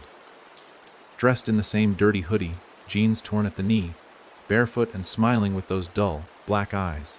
The boy didn't move, just stood there, watching, waiting. Jonah stepped toward him. What are you? The boy cocked his head, lips still curled in that half-smile. I'm the first time you lied about being scared. Jonah stopped. He remembered it instantly. The storm, the closet. How he told his dad he was fine, even as his hands shook and his stomach churned. I'm the part of you that stayed behind, the boy said, taking one barefoot step forward when you ran away. Jonah tried to reply, but the mirrors began to pulse. Light rippled across them in waves, and with every pulse, the attic changed. The floor shifted from wood to stone. The walls peeled into earth. The mirrors turned to water. The boy now stood ankle deep in it. "Choose," he whispered, and with that the central mirror burst, not into shards, but into a hole, a perfect, circular opening hovering in the air, just wide enough to step through. And behind it, the red door waited. Closer now. Jonah stared. This was different. Not illusion, not memory. This was a choice. Again, and the house wouldn't let him run this time. The boy stood still, now flickering like a faulty video frame. "You think the house wants to trap you," he said. "It doesn't." "No," the boy whispered. "It wants to wear you." That stopped Jonah cold. "Wear me?" The boy nodded. "It tried your father. He lasted a while. He knew the rules. He kept it fed. But he grew weak. And the house doesn't like weakness." Jonah's stomach dropped, so it moved on to me. "You came back," the boy said, stepping back into the shadows. That's all it needed. The mirrors shimmered, their water surfaces boiling now, each one showing something new. Him, wearing his father's apron. Him, standing over the attic, dragging someone up the stairs. Him, digging, always digging. Each image came with a sound. Laughter, screaming, prayers, then silence. The red door flared with light. The invitation was clear. Walk through, and he could stop running. Walk through, and it would be done. But what waited on the other side? What did stay really mean? His hands burned suddenly. The scars on his palms began to split, just slightly, and from them trickled ink. Not blood, ink. Words spilling out of his skin. Sentences he couldn't read fast enough. But one line stuck before it vanished. "To leave, you must bring something with you." Jonah looked back at the boy. At the flickering thing pretending to be his younger self. He understood now. He had to take something from the house. Leave it incomplete. Steal a piece. Just enough to break the loop. Just enough to get out. He stepped forward, grabbed the boy's hand, and pulled him through the mirror. The attic screamed, not with sound, with rage. The mirrors shattered. The floor buckled. The air turned to fire, and the red door opened, not slowly, not gently. It snapped wide like a maw, and from inside came wind, light, cold. Jonah leapt, pulled the boy, fell, and landed hard, on grass. Real grass, he gasped. Air, fresh, sharp, cold. Birds chirped overhead. The sky was back, blue, deep, endless. The boy beside him stood, blinked, smiled, genuinely, then turned, and faded, back into the wind. Jonah was alone, but free. He turned to look behind him, and found nothing. No house, no porch, no road. Only a wide, empty field. But the scars on his palms still pulsed, still whispered, and deep below the earth, he swore he felt something waiting. Jonah didn't move for a long time. The sun warmed his skin.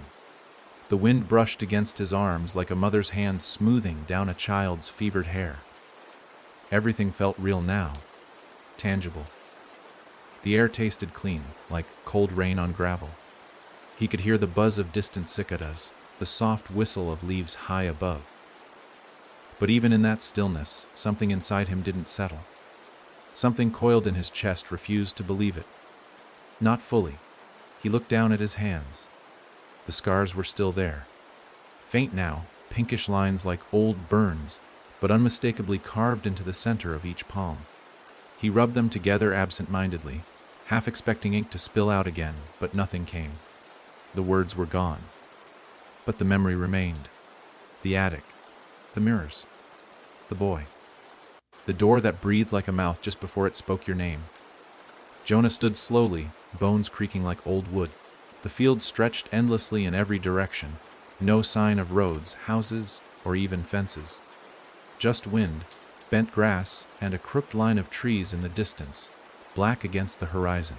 Something about them drew his eyes. They looked older than the field, as if they'd been waiting a long time. Watching, he began to walk. The movement calmed him. Each step felt like a return to something he'd forgotten, something human.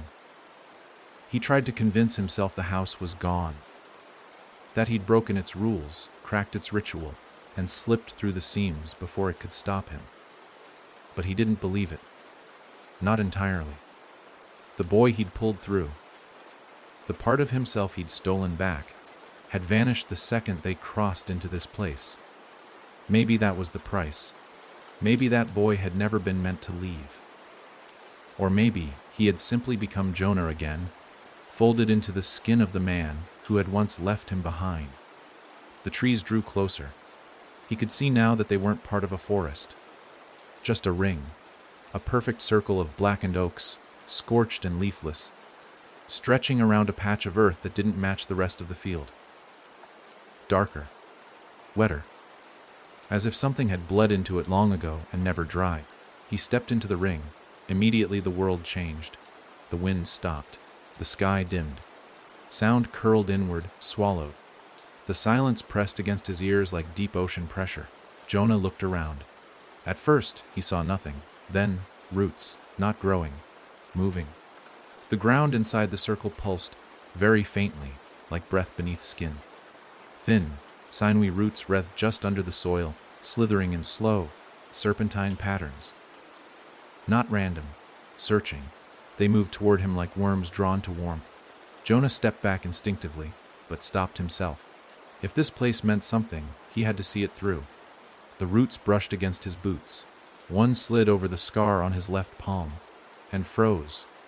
Then, like a ripple, every root around him stopped moving. He was being recognized. A low sound began to rise, not from the ground, but from inside the trees. A hum, like wood vibrating at a frequency too deep to be heard properly. Jonah could feel it in his teeth, in his knees. It wasn't a song. It was memory, old, endless. He knelt, pressed his palm to the soil. The hum spiked, and suddenly he saw, not with his eyes, with everything else. He was pulled down, not in body, but in self, into the earth, into the roots, into the past. He saw the house being built, not by contractors, not with blueprints.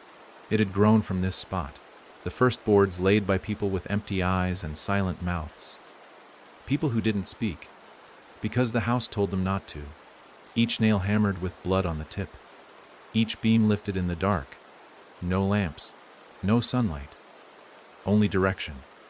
The floor had been the first to wake. The thing beneath it had been here before the land had names. It had no shape, no voice, but it knew how to wear both. It lived off memory, regret, echoes. That's why it built houses. Houses were filled with those things. People brought their stories, their grief, their broken pieces, and filled the walls. And when there was enough, it fed. Jonah pulled back, his breath hitched. The roots let go. The hum fell silent. He stumbled to his feet, swaying, heart racing. That place, the house, had not been random. It had chosen his family. Because of him. Or maybe for him. Generations before had fed it, willingly or not. Pieces of themselves, forgotten children, buried arguments, the kind of guilt that soars in your blood. His father hadn't escaped it. He had negotiated with it, kept it full enough to keep it quiet, until he couldn't anymore. Jonah backed out of the ring of trees. The sky brightened slightly. Wind returned. Brushing the sweat from his face, he walked, aimless, but with more clarity than before. The world around him felt thin now, like it had been stretched too far, and any pressure might tear it open. He needed to find a road, a town, people, something to anchor him. After an hour, he saw it. A telephone pole, then another, then a sign, "Welcome to Carrion Hill." He stopped, his stomach turned.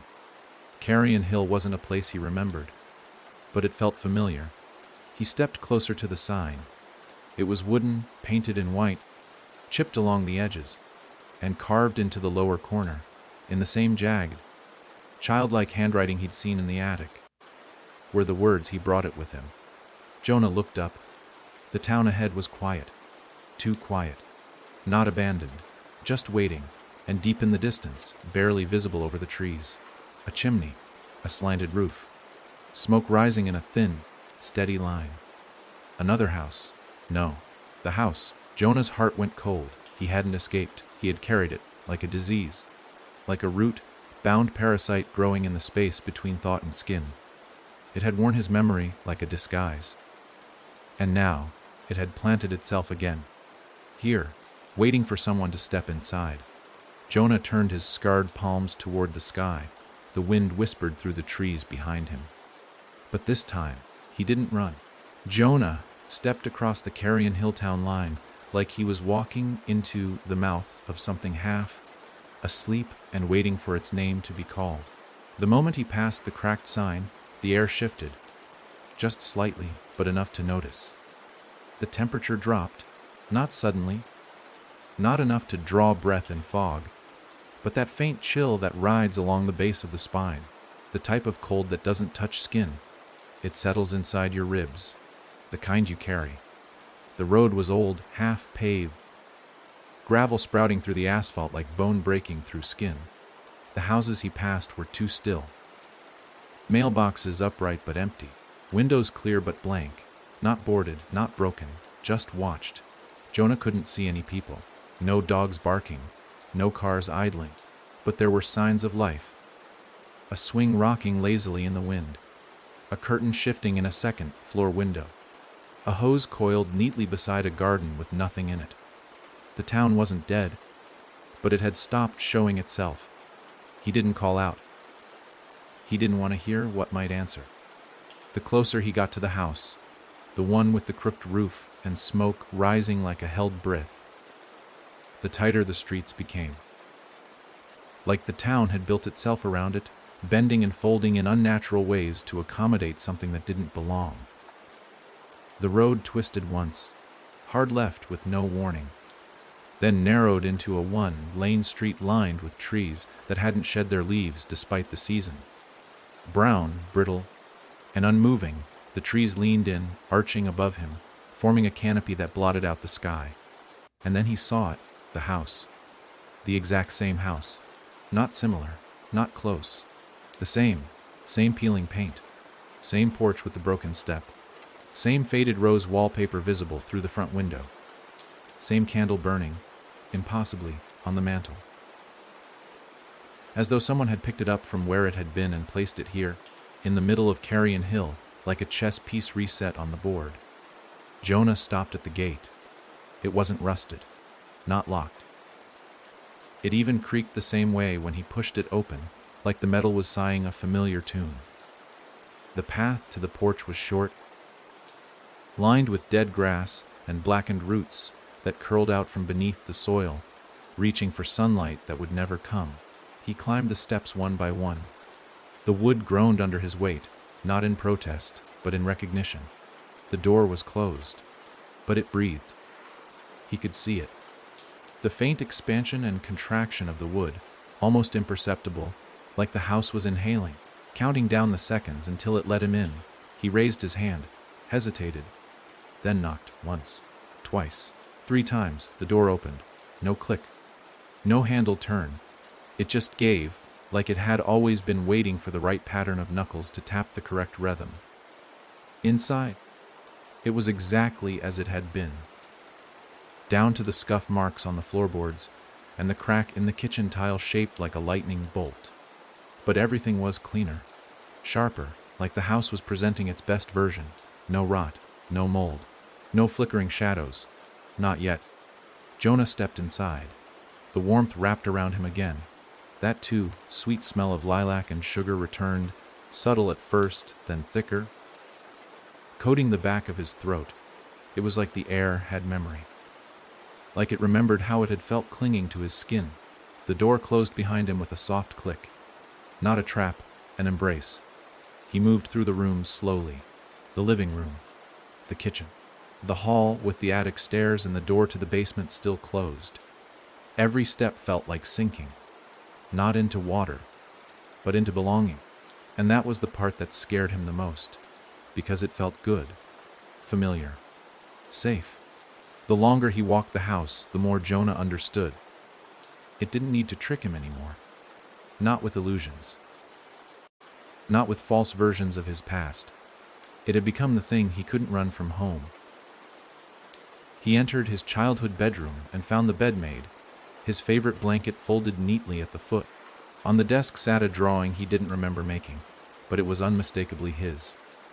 A house. Crayoned in thick red lines, the door darker than the rest, and written in the corner, in small, shaky handwriting, "Don't forget the inside is bigger." Jonah swallowed hard. He turned to the closet. The door was cracked open. Just like when he was a boy. He walked toward it, heartbeat in his ears now, louder with each step. He reached for the knob, but something stopped him, a whisper. Not from the closet, from beneath the floor. "He's not ready yet." Jonah froze. The whisper wasn't the house. It was a voice he hadn't heard in a long time, his father's. Weaker, older, tired in a way words could never carry. Jonah backed away from the closet and stepped into the hall again. The basement door was open now. The darkness beyond it pulsed with that familiar blue glow, like before, like always. He knew what it wanted. He descended the stairs slowly, one hand trailing the wall. The light grew brighter. The air grew colder. And when he reached the bottom, he saw the hole again. Still open, still perfect, still breathing. But this time something had been built around it, chairs. A table, a cup of tea still steaming, and sitting beside the hole, his father, hollow-eyed, pale, but alive, waiting. He turned and looked at Jonah, smiled without teeth, and said, "I knew you'd come back." The house knew too. Jonah stepped forward, hands shaking. "What is this?" His father tilted his head toward the hole. "It's not just under the house anymore. It's spreading. It's growing through you." Through me? Through everything. Jonah stared into the pit. It pulsed, slow, calm, patient. "I left," Jonah whispered. "You brought it with you," his father said. "That's what it wanted all along." Jonah shook his head. "No, I stole something from it. I took back the part of me it kept." His father's eyes narrowed.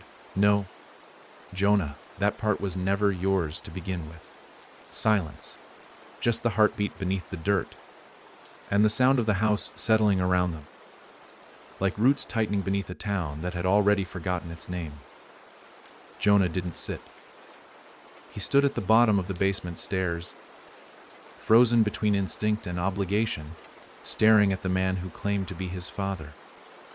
He looked the same deep wrinkles carved into the corners of his mouth, same weathered flannel shirt, same hollow eyes Jonah remembered from the last time he saw him alive. But something about him was off. Not in a monstrous way. Not in some grotesque, house-twisted horror.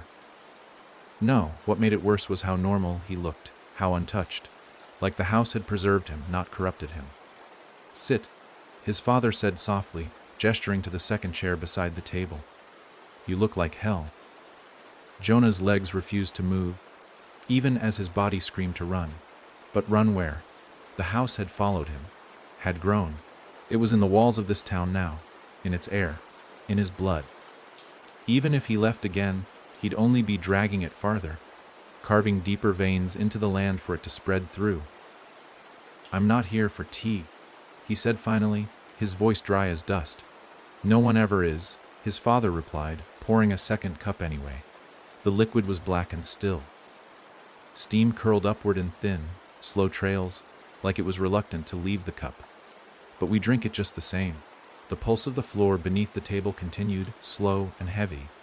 It vibrated in Jonah's shoes, his spine, his teeth. A heartbeat too steady, too patient, as if the thing down there didn't beat to live, but to wait. Jonah walked forward, cautious. Every step nearer to the hole felt like being pulled back into the rhythm of a song he didn't remember learning but somehow knew all the words to. He stopped just short of the table. His father didn't look up. "It's bigger now," Jonah said. "The house.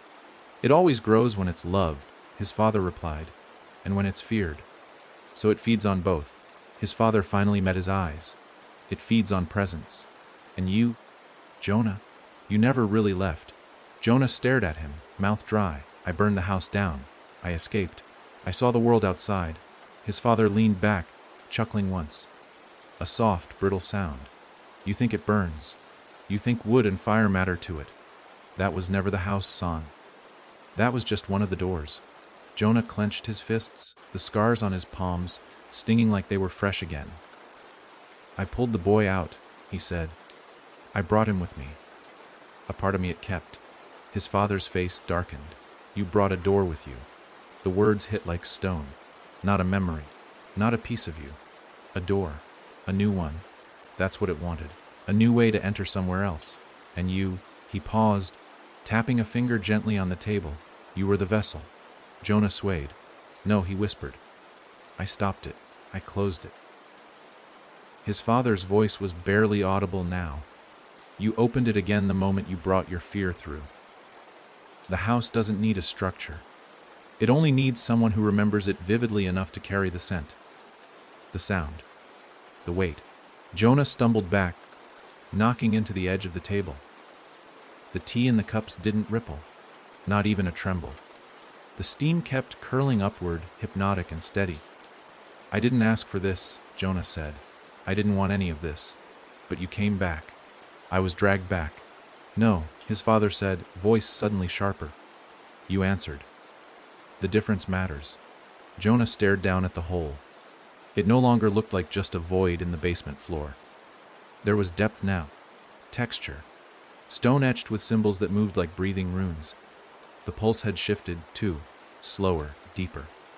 It wasn't waiting anymore. It was listening. "What is it?" Jonah asked, eyes locked on the pit. His father followed his gaze. "It doesn't have a name. Names limit things. It's bigger than a name. It existed before houses, before walls.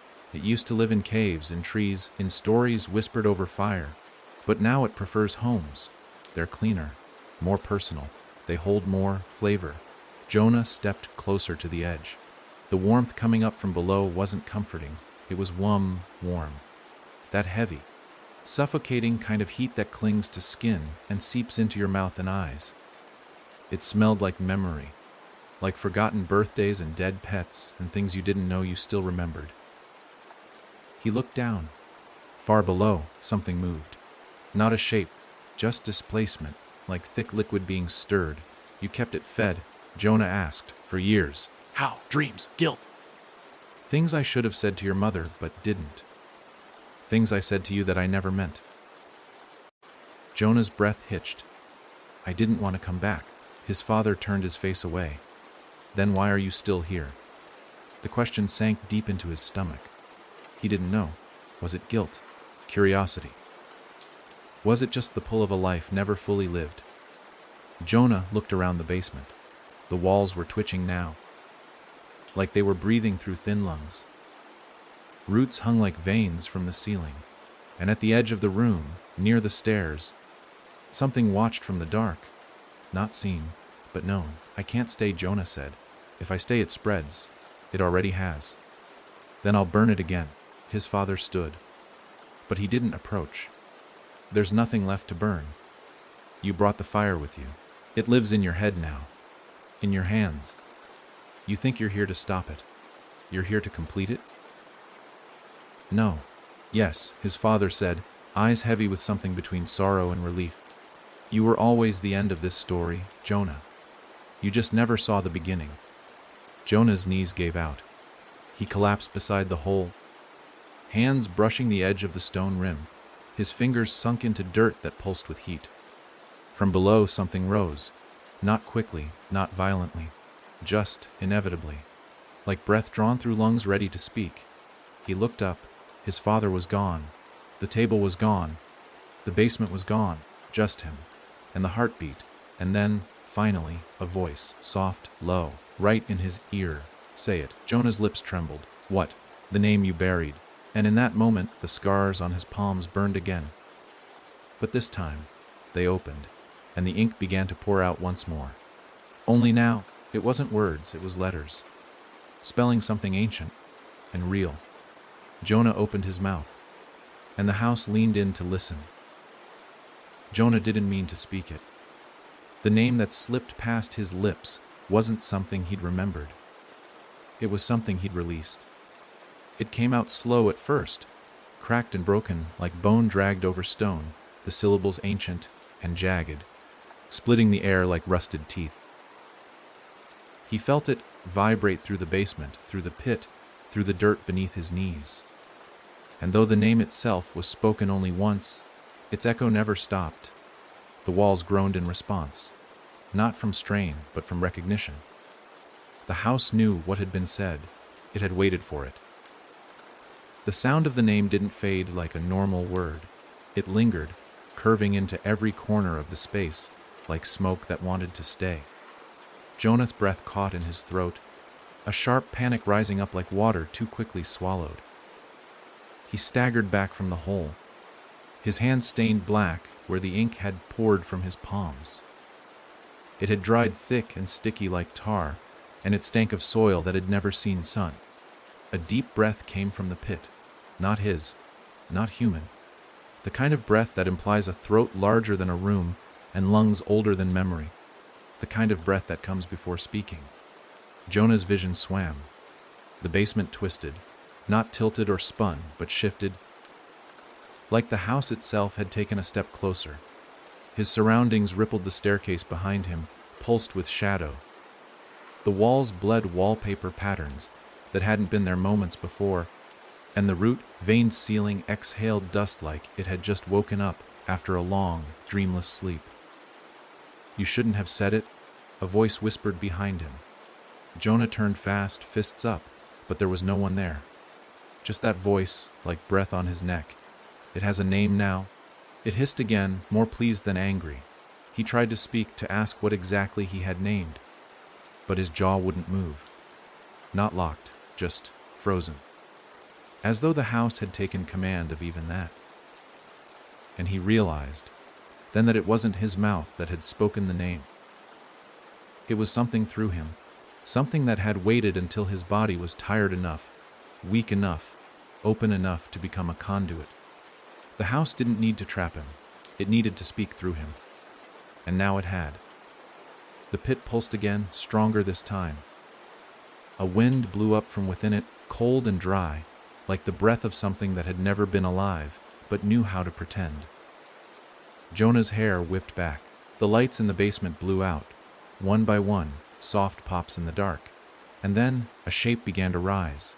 Not a body, not even a figure. Just an impression. A disturbance in space. A shadow that didn't come from light but from memory.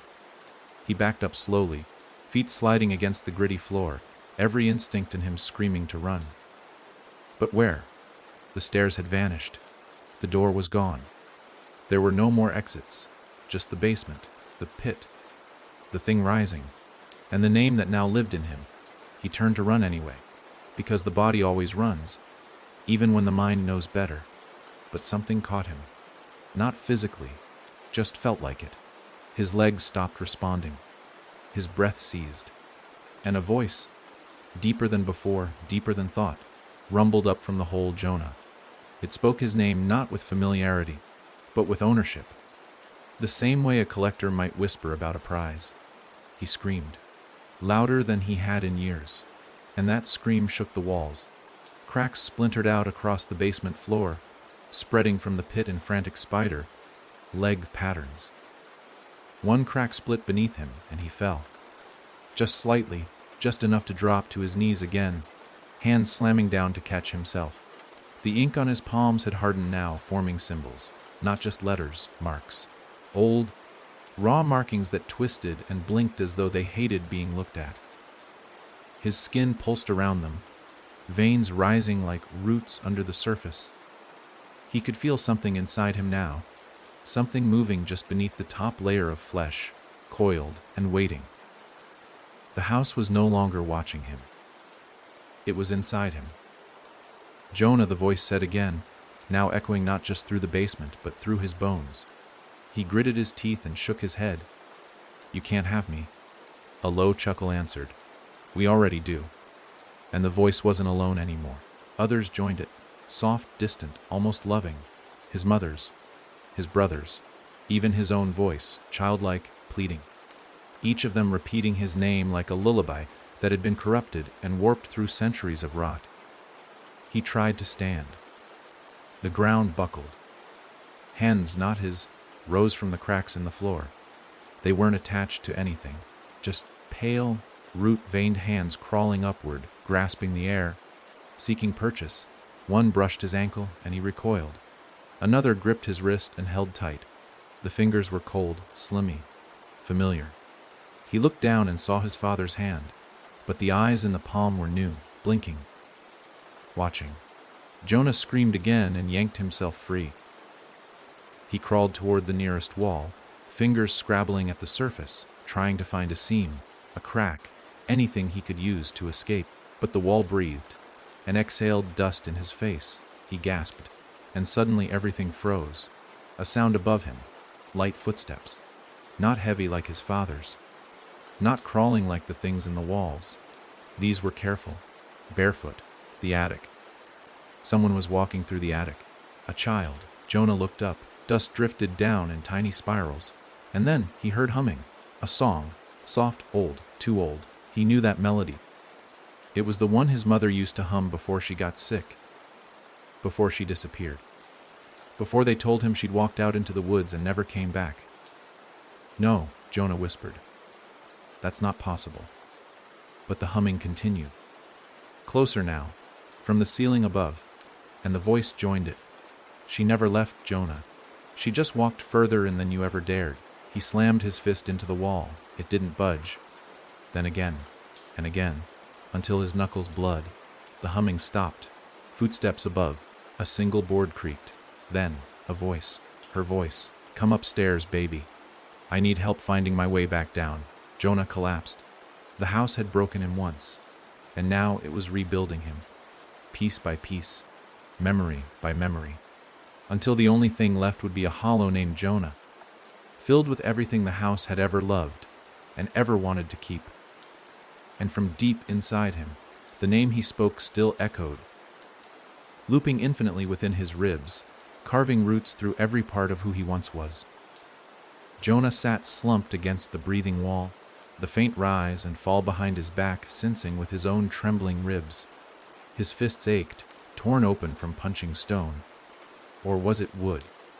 The house blurred lines now, between reality and memory, between past and present, between what he feared and what it wanted him to see.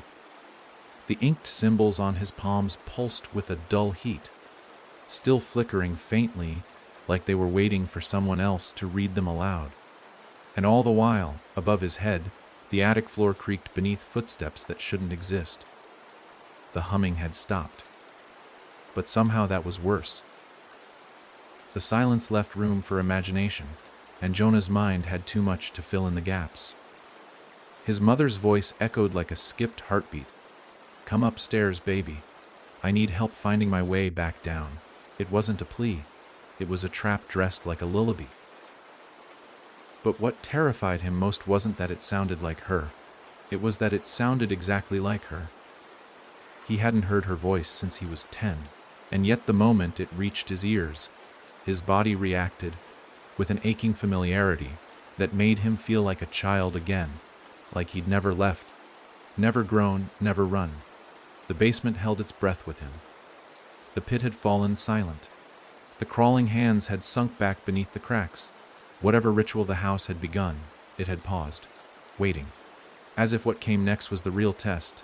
Not endurance, not fear, but loyalty. He stood, unsteady, knees quaking beneath him, but he stood. There were no stairs anymore, no door, but a staircase unfolded from the wall as he approached, smooth as a stage set drawn from shadows.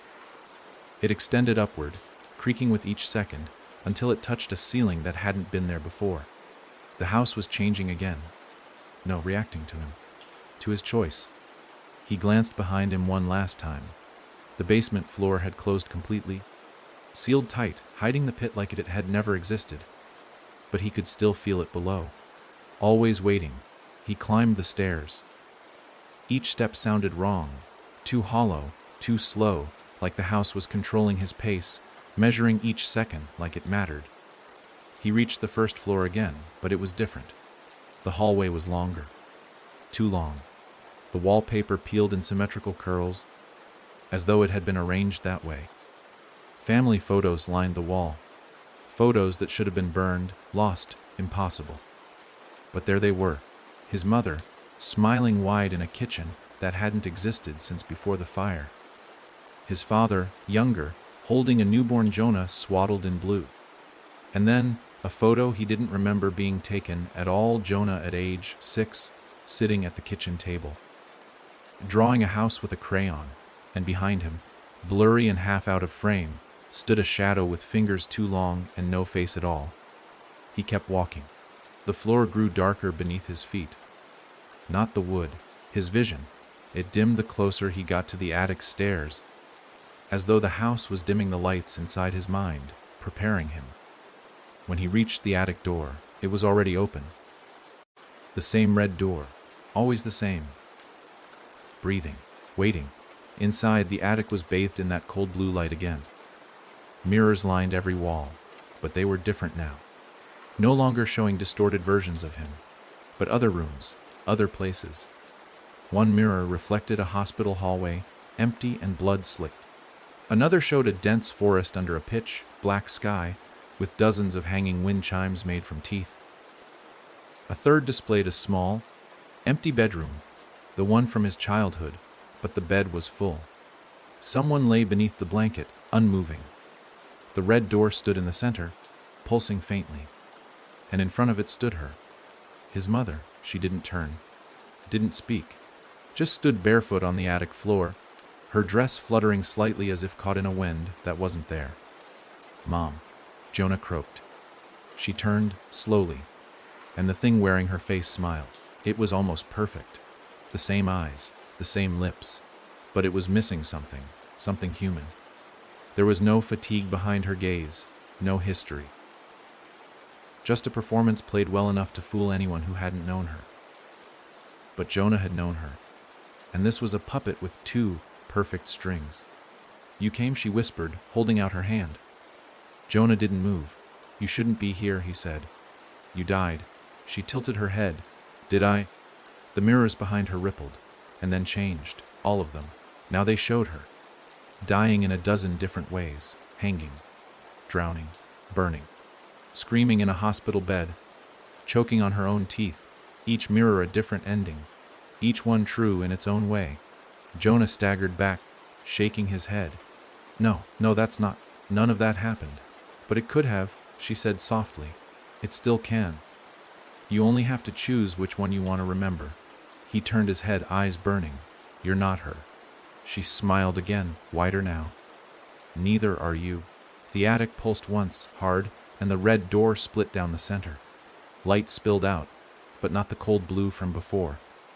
This was warm, yellow, golden, the color of leaving, of freedom. Jonah stepped toward it. His mother, Thing, watched, expression unreadable. "You can go," she said. "We won't stop you." He stopped. "What's the catch?" Her smile didn't falter. "No catch. But when you walk through that door, you'll forget." "Forget what?" "Everything. The house, the name, the truth." Jonah stared into the golden light. It was tempting. He could feel the warmth on his skin now. It was real warmth. Not the smothering heat of the pit, but the sun, on your face kind of warmth he hadn't felt since childhood. No whispers. No breathing walls. No footsteps above. Just peace. "If I forget," he said slowly, "does it stop?" The woman, the thing, shook her head. "No. It finds someone else. It always does." Jonah clenched his fists. The symbols on his palms flared. "Then I'm not leaving." Silence. She blinked once, slowly, like a lizard.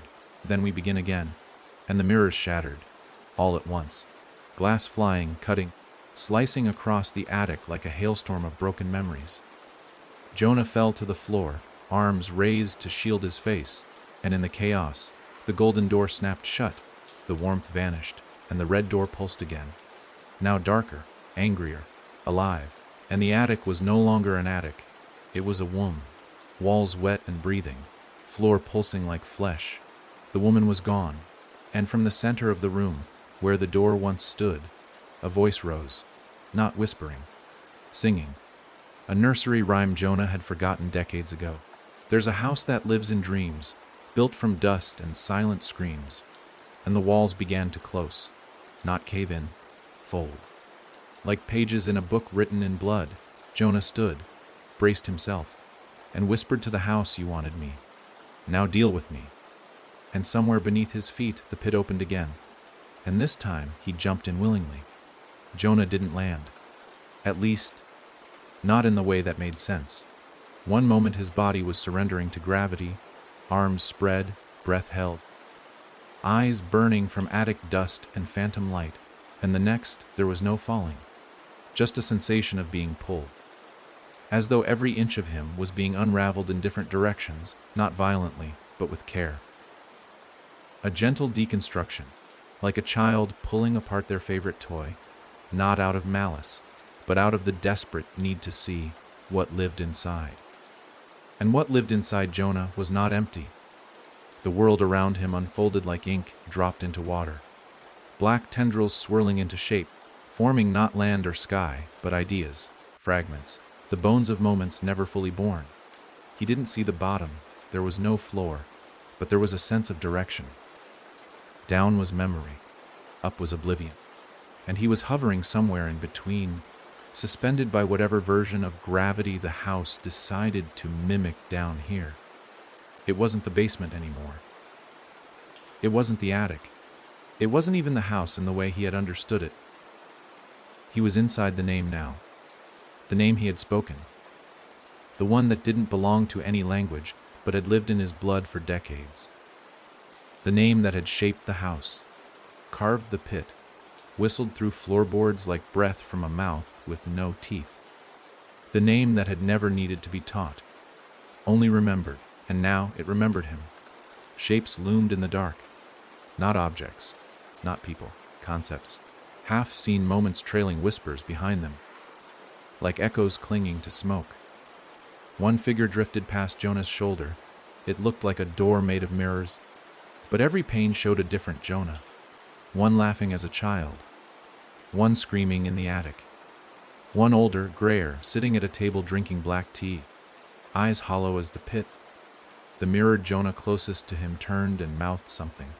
Jonah strained to hear, but no sound came, only a cold breath on his neck. He turned, and the original house was there, not rebuilt, not modern, not rotten, the first version. A structure of bone and ash, impossibly tall, stitched together with sinew and memory. It breathed visibly, walls rising and falling with the rhythm of something massive sleeping light. It didn't need a door. It was the door. The red shimmered at its core like a wound too raw to scab over. Jonah drifted closer. Not by will, but by inevitability, he had called it. Now it wanted to show him everything, the space around him constricted as he passed beneath its crooked eaves.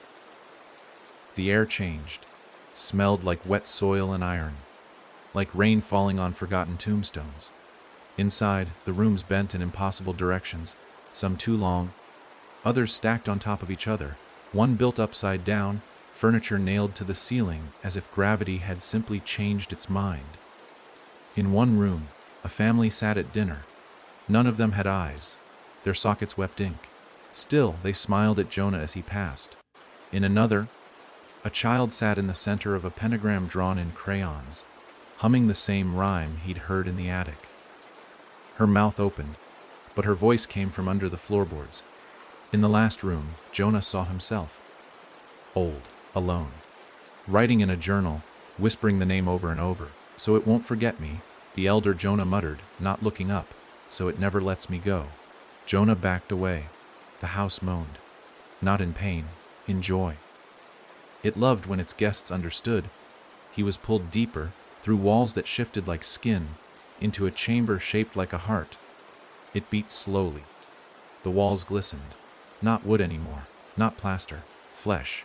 Veined, wet, humming with a low vibration that buzzed beneath Jonah's feet and fingertips.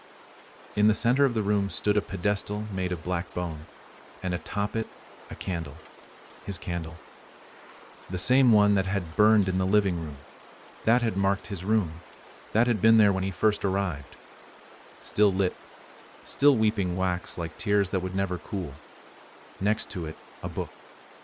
Bound in something that pulsed. He didn't want to touch it. But he did. Because the house wanted him to. The moment his fingers touched the cover, it flinched and opened. Pages turned themselves, faster than he could read, the wind cutting at his face. Names flew past. Thousands, millions, some human, some not, all of them tied to this place. And finally it stopped, his page, his name. Beneath it, a single line written in crimson ink. He remembered too much to ever leave. The book slammed shut. The candle went out, and the heartbeat stopped. The silence was total, and then, footsteps. Behind him, slow, barefoot, deliberate. Jonah turned, heart stalling in his chest. There stood the boy. Him, at 7. The boy from the attic, from the closet, from the drawing. Still holding that same crayon sketch of the house, now smeared with black fingerprints. "You made it," the boy said. Jonah couldn't speak. The boy held out the paper. Jonah took it. The drawing had changed. The house had eyes now. Thousands of them, watching from every window, every tile, every piece of furniture. At the center, drawn in shaky red crayon, was a man, standing alone, arms raised, smiling. "You become the next room now," the boy whispered, and Jonah understood. He was never meant to escape. He was meant to be added. To the memory. To the name. The house didn't trap people. It absorbed them, made them into parts, into rooms, into whispers. Into hands in the dark and faces, in the mirror, and stares that only appeared when someone needed to leave and never could. He was never its victim. He was its future. The boy smiled and faded. The house around him began to shake. Not collapse, but grow. New doors forming, fresh walls rising. Jonah's own breath began to echo strangely, as if the air had started bouncing back not from open space, but from behind him. He turned. There was a mirror now, and in it he saw a man, not quite himself, but close, a little older, a little darker, standing in someone else's living room, candle in hand, staring into the glass. Whispers tickled the edge of Jonah's thoughts. He's found the next one. And with that, the candle lit. The pit below the house reopened, and a new heartbeat began. Not his, but someone else's. Someone who just walked into a strange house at the edge of their childhood town. Someone who thought they were just passing through. Someone who hadn't yet spoken the name. The house sighed. Full. Happy? And Jonah? Jonah closed his eyes and became a hallway. Jonah didn't sleep, but something like slumber took him. Drift without rest, silence without peace. In this new state, he was the house. Not just inside it. Not just part of it. He became its echo, its creaking floorboard, its flickering hallway light. He felt people walking across him. Footsteps he didn't recognize. Voices that weren't his. Brushing through rooms he didn't remember building but somehow knew. He was wood and nail and rot. He was memory, wrapped in wallpaper that peeled like skin. And above all, he was waiting. The house was never hungry in the way people were. It didn't crave food. It craved stories, regret, shame. Guilt worn so long it smelled like skin. And now that Jonah was within it, woven into the seams like thread soaked in old breath, he could feel them coming. The next family. The next unwitting offering. They were small at first. Flickers at the edge of his awareness. A car slowing outside. Tires crunching gravel that hadn't been placed there, but simply appeared, because the house had decided it should. He felt his front door tighten. Swell in the frame slightly in anticipation. It always did that. Made people push a little harder. Made them commit. A hesitant guest could still walk away. But once they pressed their palm against the red of the door, warm, always warm, they belonged to it. The lock clicked. Jonah felt it. Felt it the way a person might feel a tooth being pulled. Painless but wrong. And then they entered. A man, late 30s. Tired in the way only single fathers get. His daughter, a quiet girl with wide, curious eyes and a crumpled notebook in her arms. The house liked that. Children were better listeners. Their fear had better flavor. Jonah watched from the ceiling light, from the floor tile, from the space between two forgotten walls. The man called out once. Hello. Realtor said the keys were under the mat, but his voice was too casual, too sure. He didn't feel the shift yet. The air that moved too slow. The The subtle way the hallway rearranged itself, just a fraction to the left every time he looked away. But the girl, she paused. Jonah watched her turn toward a door that wasn't there seconds ago. The old bedroom. His. The house had rebuilt it, perfectly. Same faded blue walls. Same crooked curtain rod. Even the old toy chest in the corner, closed tight like it had never moved an inch in 20 years. The girl stepped toward it, but her father's voice called her back. Too sharp, too used to saying no before something happened. Dinner was unpacked in the kitchen. The microwave blinked 3:33. Jonah blinked with it.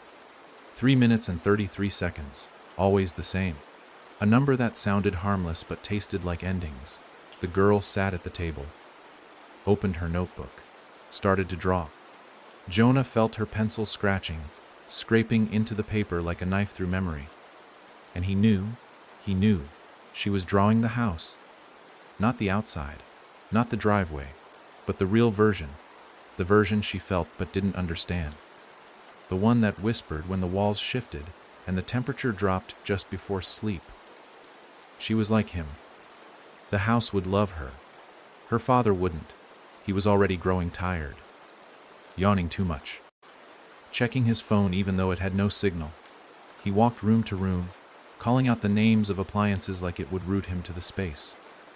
Fridge works. Okay. Water pressure's good. Windows seam. The window he was checking no longer looked outside. It showed the basement, only he didn't notice. His reflection did. Jonah leaned into that moment, pressing himself closer to the glass from the other side, warping it slightly. The man blinked, stepped back, rubbed his eyes. He didn't see Jonah, not really. Just a flicker. Just enough. That was how it started. Jonah remembered now. How it began slowly. The house didn't scare you. Not at first. It introduced itself. Let you find its quirks. Let you assume you were in control. Only when you started to settle. Only when your guard dropped. Did it begin to change. That night the daughter found the attic. It wasn't marked. No obvious pull down ladder. No switch. But she was drawn to it. Children always were. They heard the humming. The lullaby that wasn't a lullaby. The rhyme that didn't want to be understood, only repeated. There's a house that lives in dreams. She whispered it once under her breath. Jonah felt it echo through the beams. Her fingers found the seam in the ceiling, the red string hanging down. She pulled. Jonah smiled. If houses could smile. The attic unfolded like paper, each fold a breath deeper into the truth. She climbed the stairs slow, her tiny feet almost silent. But the house heard every creak, and so did Jonah. The attic welcomed her. This time it wasn't mirrors. It was a single chair, and on it, her drawing. The same one she'd made just hours earlier, but now colored in. Filled with symbols she hadn't added. Corners she hadn't sketched, windows she hadn't drawn. In every pane of glass, a face stared out. Her father's. But different in each one. One was smiling. One was bleeding. One was missing a mouth. The girl stepped back, but the attic floor didn't let her. It pulled slightly. A breath inward. She ran. Down the stairs, through the hallway. Straight to her father. He was in the living room. Sleeping. Except, he wasn't snoring. His mouth was open, yes. But something was crawling out. Not bugs, not worms. Roots, black roots. Thin as string. Crawling up the side of his face, slipping from his mouth, his nose, his ears. Burrowing into the couch, into the floor, into the house.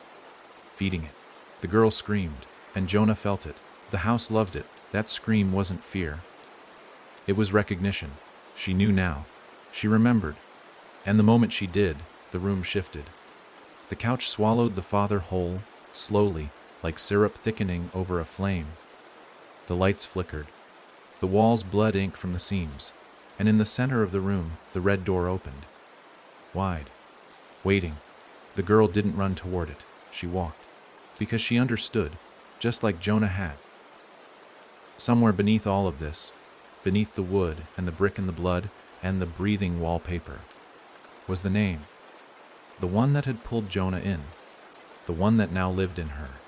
Jonah felt her pass him in the hall, felt her footsteps cross his spine, felt her pause at the pit that had reopened. She didn't fall. She jumped. And the moment she did, Jonah saw the next room form. A nursery. Fresh paint. Mobiles spinning above a crib. And in the corner, a mirror. With a new face staring out. Jonah knew what was happening. The house didn't just feed on those who feared it. It grew them. Planted them. Like seeds. And every time someone remembered it, spoke of it, drew it, it grew stronger. And now the girl was inside. Her own name was being carved in. One more room in a place that had no end. Jonah didn't cry. Houses don't cry, they wait. They watch. They whisper. And Jonah whispered too. His voice rolling through the vents like a lullaby. There's a house that lives in dreams. Built from dust and silent screams. And somewhere, someone new just remembered it. The house tilted slightly.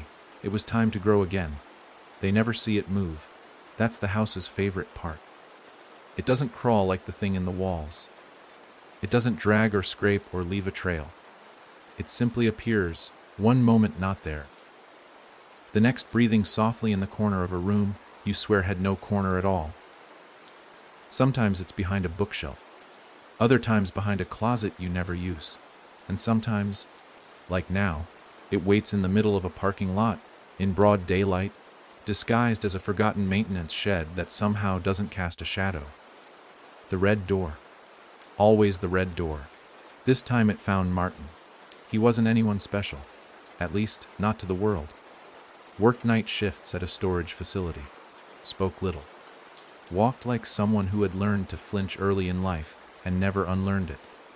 But to the house, Martin was perfect. He carried grief like an open wound, raw and festering, never scabbed. His wife had vanished 3 winters ago, on a night when snow fell in sheets thick enough to bury the roads. No note, no fight, just gone. Everyone assumed the river. Martin never did. He believed she left. And that belief became a thorn that twisted daily. The house smelled it, watched him, followed, until today. The storage unit was nearly empty. Only one more client to lock up. But as Martin rounded the last row, he saw something odd wedged between 2 steel doors. Something that shouldn't be there. A shed. 8 feet tall. Red door. No windows. Black wood panels warped with moisture. And worst of all, no unit number. His key didn't match it. His clipboard didn't list it. He shouldn't have opened it. But of course he did. Because curiosity is just hunger with better manners. The door opened without a sound. Inside darkness, not pitch black, not suffocating. Just unnatural, a depth too deep for something so small. Martin leaned in, took 1 step, then another, and the red door closed behind him. He never noticed that it had locked until he reached the hallway, because that's where it always begins, the hallway. Long, endless. Paint peeling in strips like skin left too long in the sun. Floorboards creaking in patterns that sound suspiciously like breathing. Martin walked for what felt like miles. Time warped here. Minutes stretched. Seconds curled up like dying insects. He passed doors, hundreds, none of them labeled, all closed, all silent, until one opened on its own. He froze. Inside the room, a dinner table, familiar chairs, familiar dishes, and at the head of the table, a woman with her back to him. His wife, or something wearing her shape. She didn't turn, didn't speak, just slowly, deliberately, lifted a fork to her mouth. Nothing on it, just the motion, a performance. Martin stepped inside. The smell hit him first. Not rot, worse, memory. That scent of old perfume, of overcooked stew and winter socks drying on radiators. The scent of the last night he remembered being truly home. "Grace," he whispered. She flinched. Not a full body jerk, just a twitch at the shoulder. Too precise. Like a puppet responding to a string, he circled the table and saw her face. It was her, but it wasn't. The eyes were wrong. Too still. Too knowing. She smiled. "You found me." Tears welled in his eyes. He dropped to his knees beside her, taking her cold hand. "Why did you leave?" She tilted her head. "I never left. I went deeper." He blinked. "What?" She leaned in close. The house remembers everything, especially the ones who beg to forget. He tried to pull back. Her grip tightened, hard, unnatural. Her smile widened, tearing at the corners. You begged to forget, didn't you, Martin? Every night. You wished it away. The arguments, the broken glass. The night she screamed, "I hate you," and ran into the storm. Martin's jaw clenched. I didn't mean. But she did, Grace said. And in the reflection of her eyes, Martin saw it. The truth. The night she ran. The slap. The blood. The silence. The body in the snow. The shallow grave beneath the oak tree. He stumbled back, breath caught in his throat. No. You buried me, she whispered, and the walls groaned in agreement. No. He ran. Out the room. Down the hallway. But now the doors were opening as he passed. Each one a scene from his past twisted slightly wrong. His mother staring blankly at the TV, even though it was unplugged. His childhood dog twitching in a loop, dying again and again and again. Him as a boy, locked in a closet, whispering promises to the darkness to never become a monster. He fell against a wall. The wallpaper peeled away beneath his hands, revealing something beneath it, skin. The house had grown, from Jonah, from Grace, from so many before, and now it had Martin. He collapsed in the hallway, sobbing, whispering her name. The red door appeared again. Not ahead, behind him. It dragged itself across the floor, closer, screeching, hungry. He didn't fight it, didn't scream, just crawled inside, and the door closed, sealing another room, another memory. Another brick in a house that never stopped building itself. And somewhere, in another city, another place, another person dreamed of a hallway they'd never walked, a house they'd never seen, a name they couldn't quite say aloud. And the red door waited, because it always found the next one, eventually. The blueprints were dated 1911, hand drawn, ink faded. Corners curled with age and dampness, like paper left too long in the breath of something that didn't want to be seen. No one should have found them. They'd been buried in the town's library basement, mislabeled under agricultural development. But Marla did, because she was the kind of person who looked where no one else dared. The kind of person who didn't just search for ghosts, she asked them to talk. Paranormal historian, she called herself. Podcaster. Skeptic with a camera and a microphone. But underneath all that, a daughter. One who lost her mother in a house with no address, in a neighborhood that never showed up on any map. She didn't talk about that part. It didn't make for good content. The day she found the blueprints, the room got colder. Not metaphorically. Literally. She saw her breath. In August, the librarian had stepped away. No windows. No vents. Just her, alone, in a concrete archive room that hadn't had electricity in over a decade. The chill crept up from the floor like a warning, but she was too far gone. She had the scent now. And when you hunt long enough, you forget you're being hunted too. The plans showed the house. Not a house. The house. Every room. Every door. Every passage that shifted when you blinked. The drawing itself wasn't static. It seemed to twitch under her fingertips. She thought she was imagining it. A trick of light. But deep down, something primal stirred. The house wasn't designed. It was remembered. Drawn from the inside out. Not by an architect, but by someone who'd lived it. Room by room, hall by hall, all the way down to the pit. Marla took a picture, and the blueprint blood. Actual, wet blood, seeping from the edge of her phone screen, pooling on the library floor. She screamed, dropped it, but when the librarian returned moments later, the plans were gone, and her phone. Bricked. Nothing left but a single new photo in her gallery of her. Standing outside the red door. She hadn't taken it. Her mouth was open in the image. As if screaming, but she didn't remember screaming. That night, she didn't sleep. Not because of fear, because of the whisper. One she hadn't heard in years. Her mother's voice. Don't go back, Marla. Don't come looking for me. And the next day, a letter arrived at her office. No return address. Just her name, scrawled in charcoal, The paper folded like an origami heart. Inside, nothing. But the scent hit her like a punch. Lavender soap. The kind her mother used, and beneath it rot. She dug out the blueprint from memory, recreated it line by line on a whiteboard, live streaming the whole thing. Her viewers watched, fascinated, unaware of the thing she was building with every marker stroke. She didn't see the flickers in the background, the lights dimming in rhythm with the floorboards in the stream. Didn't see the figure standing in the corner of her screen, closer every 10 seconds. All she saw was the hallway, then the red door, and then her mother's face, smiling, mouth sewn shut, eyes hollow, watching. She passed out on stream. No one could wake her. When her assistant finally broke down the door, the office was empty. Whiteboard wiped clean. Camera melted to slag, but the floor, where her whiteboard had stood, was stained.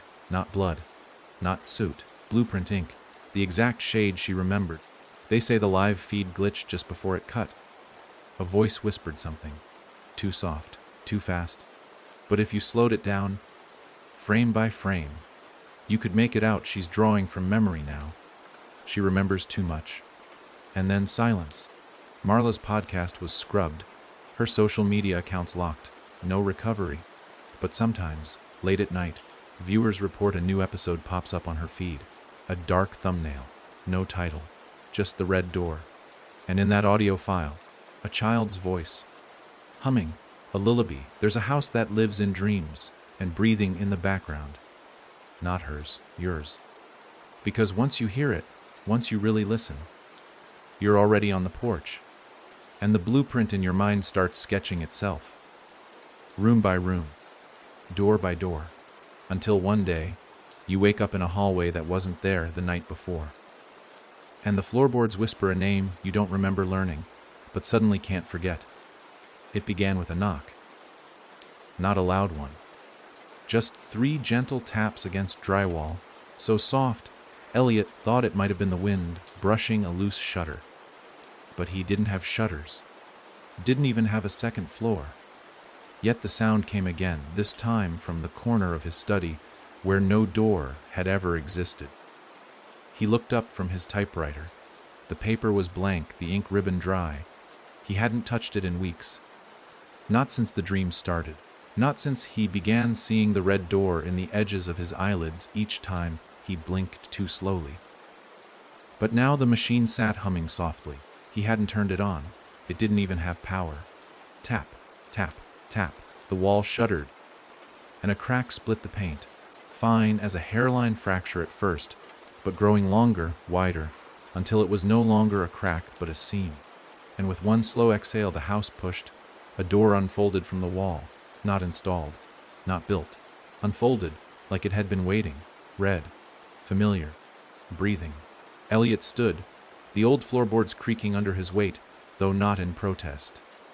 They welcomed his movement, guided him. He should have been afraid, but he wasn't. Not really. Because some part of him had always expected this.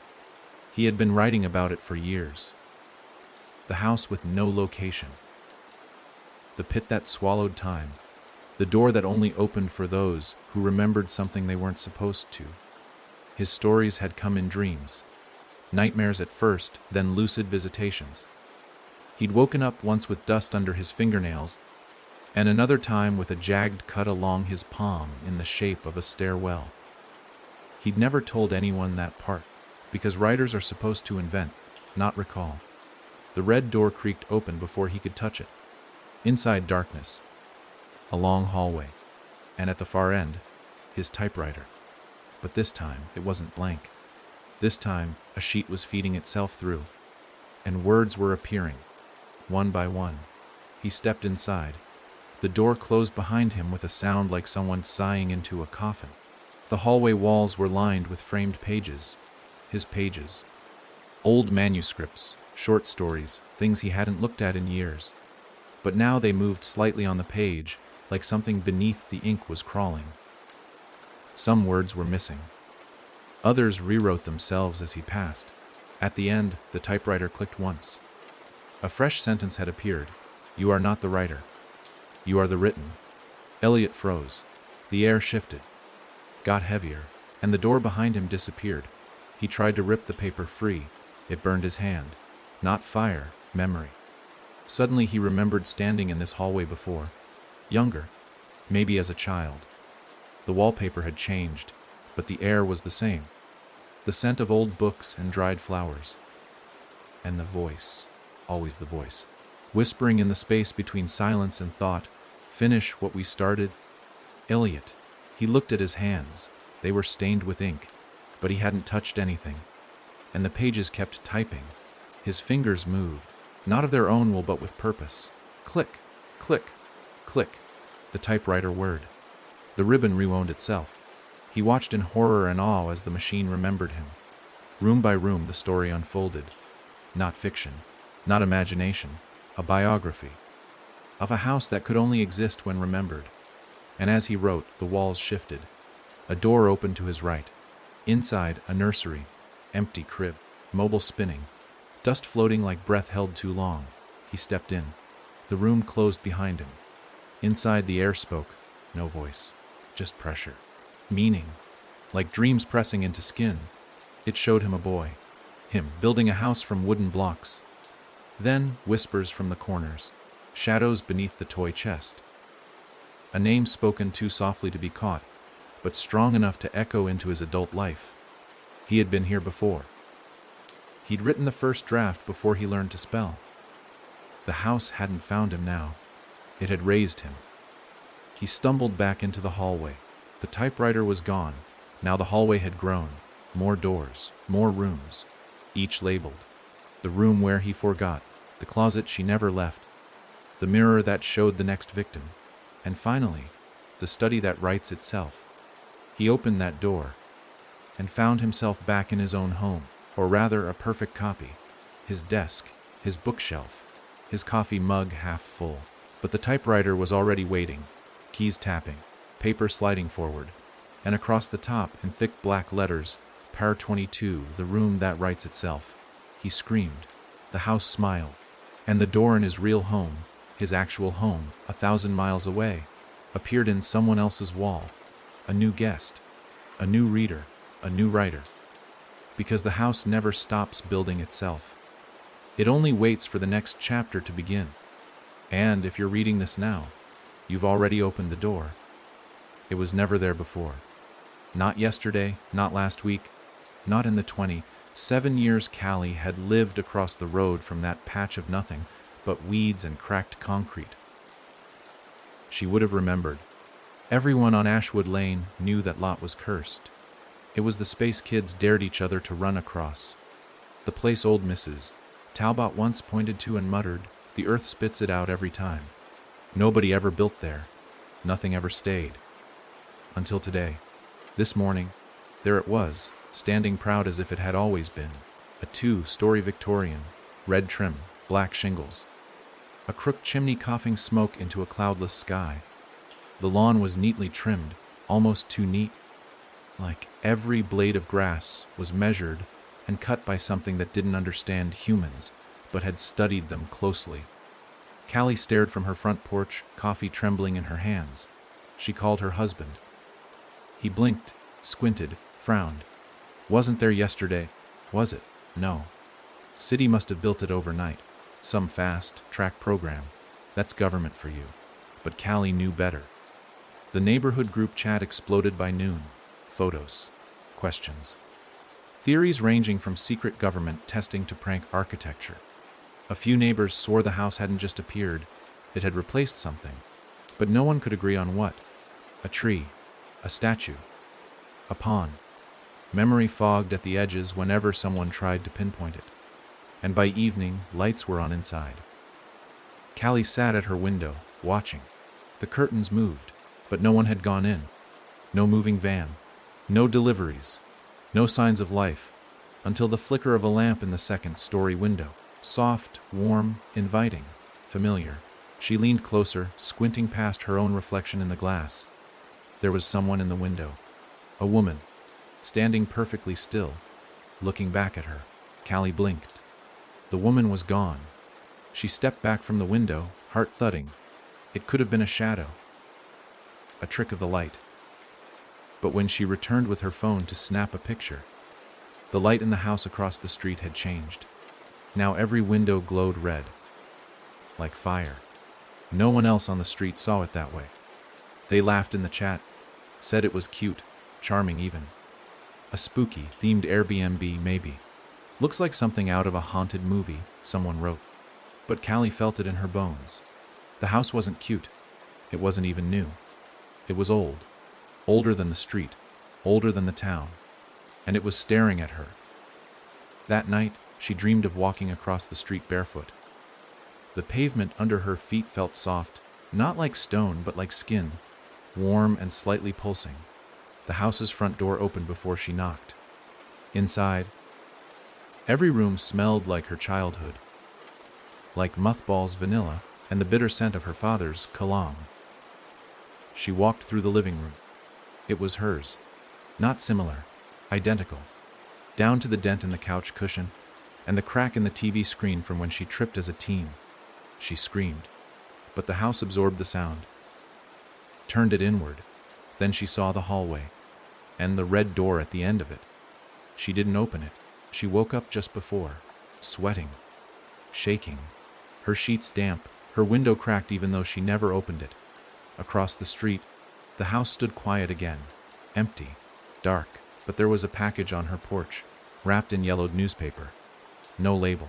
She brought it inside with shaking hands, opened it with a butter knife. Inside a key, old iron, heavy, attached to a note that simply read, "It remembers you." Callie dropped it. It clanged to the floor like a scream made metal. She didn't pick it up, but later that day it was back on her desk, clean, polished, waiting. She tried to throw it away. It reappeared in her purse. She buried it in the garden. Found it in her sock drawer the next morning. She didn't tell anyone. Not her husband, not her daughter, because the house across the street had begun appearing in their conversations. "Oh, that's cute," her daughter said, pointing at a sketch in her school notebook. "I drew our neighbor's house." It was the house. Every detail exact. She'd never been inside. But the drawing showed the hallway and the red door. Callie burned the notebook. But she could still see the drawing in her mind. She started staying up at night, watching it, the house, waiting for someone to go in. No one ever did. But sometimes, a shape pressed against the upstairs window, tall, thin, too still, watching her back.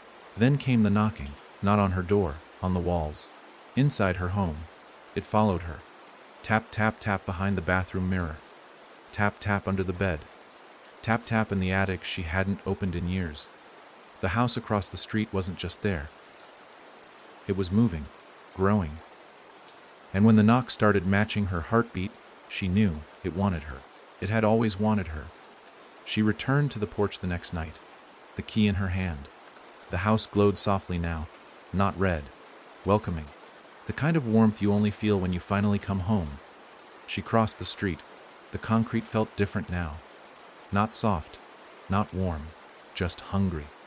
The front door opened before she even reached it. Inside was the hallway, and the red door. Open, waiting, she stepped through. And in that instant, every house on Ashwood Lane blinked off the map. The street was empty again. Weeds and cracked stone. Just a lot no one ever built on. Just a patch of nothing. Until one day, someone looks out their window and notices a house across the street that wasn't there yesterday. Grayson Myers had always painted houses. Not the real kind. He wasn't a contractor or a handyman. He was a muralist, one of those quiet, reclusive types who barely showed up at gallery nights, let alone talked about his work. He painted interiors. Always interiors. Empty rooms. Long halls. Windows with no outside. People said his work was unsettling in a way you couldn't explain. Some called it genius. Others said it gave them nightmares. But what no one knew, not even Grayson himself, was that every room he painted had already existed. Just not in this world. He never knew where the ideas came from. He'd sit in front of a blank canvas and minutes later, His hand would be sketching like it was tracing something someone else had already drawn. At first, he thought they were memories of dreams, but they were too detailed. The scratches on floorboards, the exact shade of rot on the wallpaper, the light bulbs dimming in one corner. His brush moved like it had purpose, like it was following instructions. But last Tuesday, something changed. He'd finished a new piece. A hallway with 8 doors on each side, all shut except one, which was slightly ajar and bleeding light. He hadn't intended the blood. It had just happened, the red smearing under his fingers like the canvas itself was leaking. When he looked closer, the doorknob was familiar, brass, ornate, cold even in the heat of his studio. He touched it on the canvas, and it clicked, an actual sound, from the painting. Grayson reeled back, heart punching against his ribs. He checked the room. No speakers, no tricks, nothing out of place. But the door on the painting had moved. It was now open wider. The light inside, red, flickering, like a hallway on fire, but with no smoke. He couldn't sleep that night. Every time he closed his eyes, he saw the hallway from the painting. Only now, he was standing inside it, and the doors were slowly swinging open, one by one, revealing rooms from his past, his childhood bedroom. The motel where he first broke down after his mother died. A basement he swore he'd never seen but remembered anyway, filled with rows of paintings nailed to the wall, all his, all unfinished, their brushstrokes moving even while he stared. And in the last room, at the very end of the hallway, a mirror. In it, not his reflection, but someone else, a boy, not scared, smiling, then whispering, "Paint me out." He woke up screaming. The next morning, he destroyed the canvas, tore it into pieces, burned it in his backyard, watched the paint bubble and peel like skin. But even hours later, his hands itched to recreate it, as if the painting wasn't gone. It was just hiding in his muscle memory. The next time he touched a brush, he painted without stopping. 6 hours. No breaks, no water, no food. Just oil and canvas and that sound in the back of his head, a slow knocking rhythm. Tap, tap, tap, tap. When he stepped back, his knees buckled. It was the red hallway again. Identical. But this time, the hallway led somewhere. A single step beyond the canvas. And at the end, the boy from the mirror was waiting. Grayson blinked, and found himself standing in front of the actual hallway, not painted. Built. Real air, real floor. Real walls that breathed like lungs that had been asleep too long. The canvas behind him was gone, and in his hand, a brush that dripped blood, not paint. He turned back. There was no door, just room after room after room. He wandered. Each one a replica of something he'd painted years ago, but the lighting was wrong, off, alive. One room had a ceiling fan spinning backward. Another had water running upward into the faucet. One was empty except for a single easel holding a portrait of him asleep in the room he was currently standing in. He reached toward it. The painting reached back. Then came the sounds. Whispers, brushstrokes against plaster. Footsteps behind doors that should have been locked. He wasn't alone. He never had been, because this place wasn't made by him. It had used him. Every stroke, every canvas, every sleepless night, he had been painting its blueprint, laying tracks so the house could extend farther, reach new minds, open new rooms. He was never the artist. He was the architect's hand, and now the final room waited. No door this time, just a wall, blank, blank. Ready. He stepped toward it, brush in hand. The whisper returned. One more room, Grayson. Paint your way out. His hand trembled. But he painted. He painted the studio.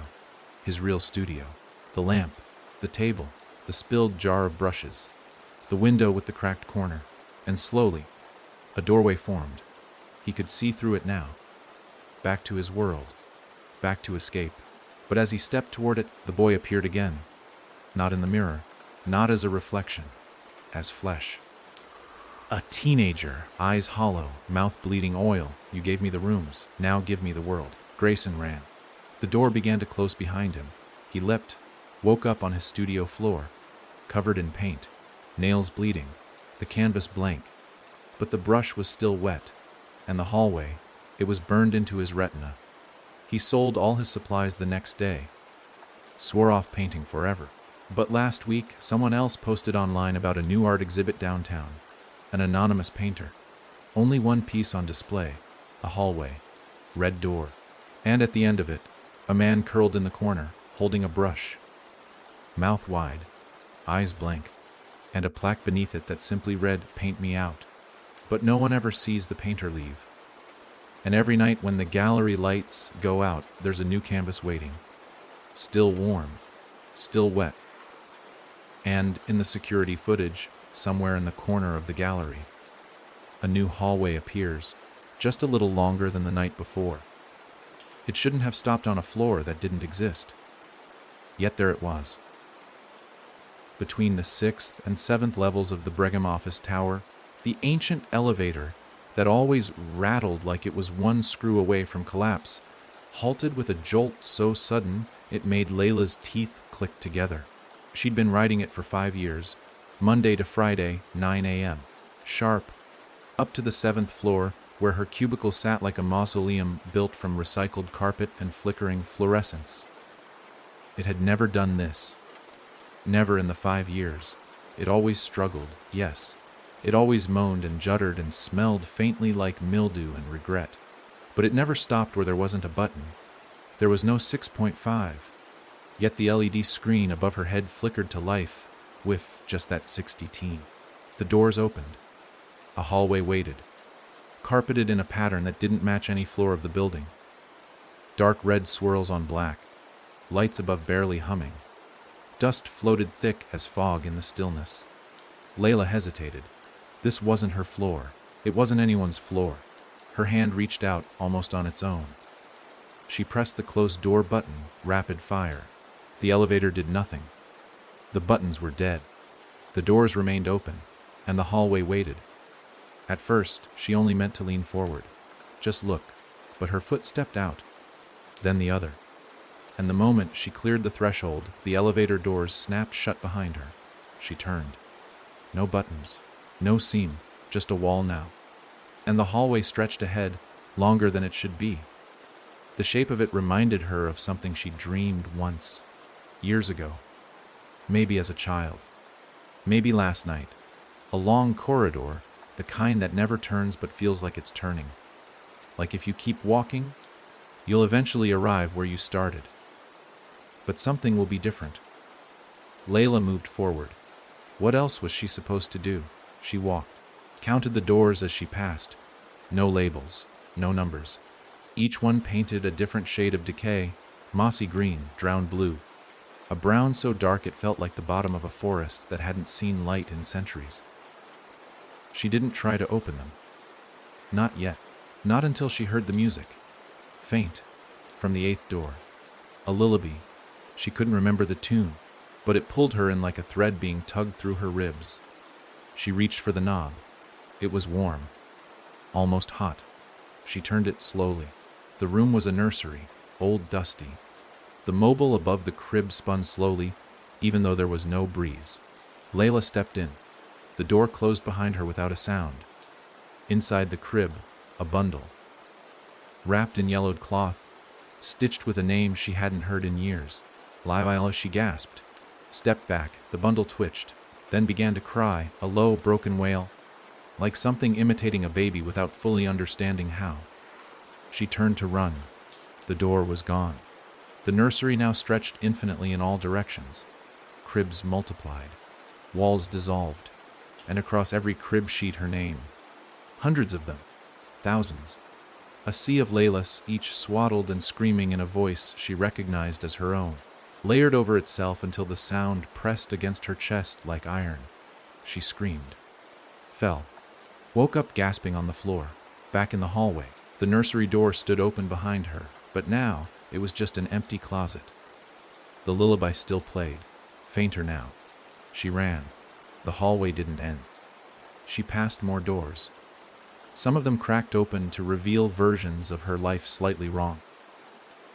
A birthday party she didn't remember, where she wore a mask no one else acknowledged. An office filled with coworkers, except their faces were blank, and when she tried to speak, she coughed up muths. Her apartment. But the photos on the wall showed a family she didn't recognize. Her in the pictures, yes. But the man beside her wasn't her husband. She didn't have a husband. She slammed the door shut, kept running. Then, finally, a sound behind her. The elevator ding. Soft. Hopeful. She turned the corner and there it was. The doors open, lit warmly from within. The LED above it flashed RA-URN. She bolted for it. But just before she stepped in, something inside moved. Not a person. A shadow. Not cast by something. The shadow was the thing. It took shape. Tall. Brittle. Eyes like pinholes in the fabric of the world. It reached toward her and whispered, "You're late. You always are." She dove inside, slammed the closed door button. This time, it worked. The doors shut. The elevator dropped like a stone. She screamed. The floor beneath her flickered. Now wood, now tile, now glass. She saw rooms beneath her as if she were looking through the stories of a dollhouse stacked on its side. Each floor held another version of herself. One painting. One screaming. One trapped in a looping phone call where she begged for help, but her voice only came back distorted. Finally, the elevator stopped. 7, back to normal. Fluorescence, coffee smell, phones ringing. She stumbled out, collapsed in the hallway. Her coworkers passed without noticing her. Like she wasn't there. Wasn't real. She reached out to touch the wall. Her hand phased through it. No one looked. No one heard her. She walked through her office like a ghost, sat at her desk. The screen was on. Her inbox had one message. No sender. No subject. She opened it. Inside, just one sentence: "You got off on the wrong floor." She turned to look at the elevator again, but the door was already closing, and this time it wasn't stopping. It was descending. Past 7, past 6, 5, 4, 3, 2, 1, 0. Then 1, 2, 3, and somewhere, far beneath the foundations, in a hallway that didn't exist yesterday, a new door clicked open, and someone else stepped in. Lena never liked mirrors, not out of vanity or superstition. She just felt uneasy around them. As if they watched her a moment too long after she turned away. As if they blinked a second later than her reflection should. But in her new apartment, a full-length mirror came bolted to the wall. She tried to ignore it, draped a sheet over it, hung coats, even taped old posters from college across its frame. But no matter what she did, something about it felt persistent. Like it wasn't meant to be covered. Like it was waiting. The first strange thing happened a week after move-in. She caught her reflection doing something she wasn't. Just a flicker out of the corner of her eye. She was brushing her teeth, mouth full of foam, eyes bleary with sleep. In the mirror, her reflection had paused, brush still, staring directly at her. Mouth closed. Then it moved again, catching up in perfect sync. She froze, slowly spit into the sink, leaned forward, squinted. Normal again. Just her. Tail. Imagination. She told herself. But she didn't brush in front of that mirror again. A few nights later, she walked past the mirror on her way to the kitchen and stopped cold. Her reflection wasn't there. The hallway behind her was empty in the glass, even though she stood right in front of it. She backed away slowly. Her reflection faded in again, this time delayed, blurry, like an old video buffering. Lena started sleeping with her bedroom door closed. But the dreams began anyway. The mirror showed up first as a detail, background noise in her subconscious. Then it started becoming the center of the dream. Always the same room, always the same mirror. Only now her reflection didn't match her at all. It was thinner, older, paler. And its eyes were wrong, too wide. Irises too dark. It watched her, never blinking. One night, the reflection moved closer, pressing its hand to the glass. Lena felt the cold seep into her dream skin. When she woke up, her palm was frostbitten. The doctors couldn't explain it. No nerve damage, no source. Just a palm turned sickly blue, like it had been submerged in ice. That day, she called a repairman to remove the mirror. When he showed up, He stared at it for a long time, silent. Lena asked him twice if everything was okay. He finally blinked and said, "You're sure this was here when you moved in?" "Yes," she replied. He nodded slowly. "This isn't a modern mount. They sealed it to the wall. Old iron bolts. Like someone didn't want it coming loose." That night the mirror was still there. Untouched, no bolts removed. But a crack had appeared across the center, thin vertical like a split smile. The next morning, Lena found a note taped to the mirror from the inside. It hadn't been there the night before. Black handwriting on yellowed paper. "Stop looking for the truth. She remembers you now." She didn't remember writing it, but it was her handwriting, identical. She called her mother in a panic. Her mother went silent the moment Lena mentioned the mirror. Then, quietly, she said, "You had one just like it when you were little." "I did." "Yes," her mother whispered. "But it wasn't just a mirror. You used to talk to it. Said there was a girl inside. Called her the other Lena. You cried when we took it away." Lena hung up and sat in the hallway for hours, staring at the thing. And the longer she stared, the more she realized this wasn't the same hallway. Not exactly. The crown molding was different. The light fixture above the mirror flickered in the glass, but not in the room. And her reflection, she was smiling now. But Lena wasn't. She tried to call her best friend, but her phone glitched the second she turned it toward the mirror. The camera app opened by itself. Took photos. Hundreds. Each one showed a version of her that looked slightly wrong. Different angles. Different poses. One of them showed her sleeping, but the photo had been taken from above her bed, a perspective no one should have access to. She smashed her phone. That night, the mirror was uncovered again. She never left it exposed, but there it was. Naked, patient. She wrapped it in towels, duct taped a blanket around it, drilled plywood across the frame. Slept with music on, eyes open, the light never turned off. She woke up to her own voice whispering from behind the wall. "Let me out." The reflection had changed again. Now it wasn't copying her at all. It stood closer to the glass, forehead resting against it, mouth moving slowly like a chant. Lena wrote a note. A plea. Slipped it under the edge of the plywood. "Who are you?" The reply came that night. Written backwards across the inside of the mirror. In fog that hadn't been there moments earlier. "I'm what you left behind." She screamed. Ripped the plywood off. But when she tried to break the glass, it didn't shatter. It rippled. Like water, like memory. And then she slipped. Not physically, not exactly.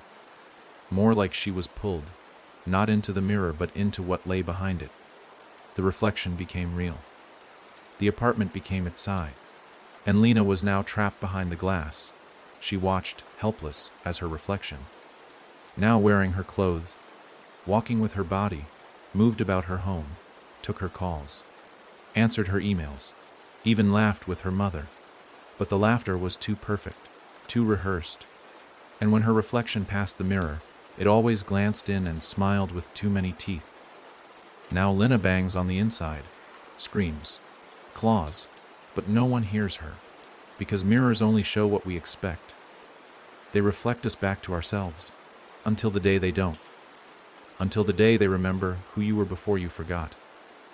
And once that happens, you're the one looking out, and someone else is looking in, waiting for the next crack to form. It didn't tick like a normal clock. That was the first thing Henry noticed when he inherited his uncle's estate deep in the Vermont woods. The whole property was steeped in age.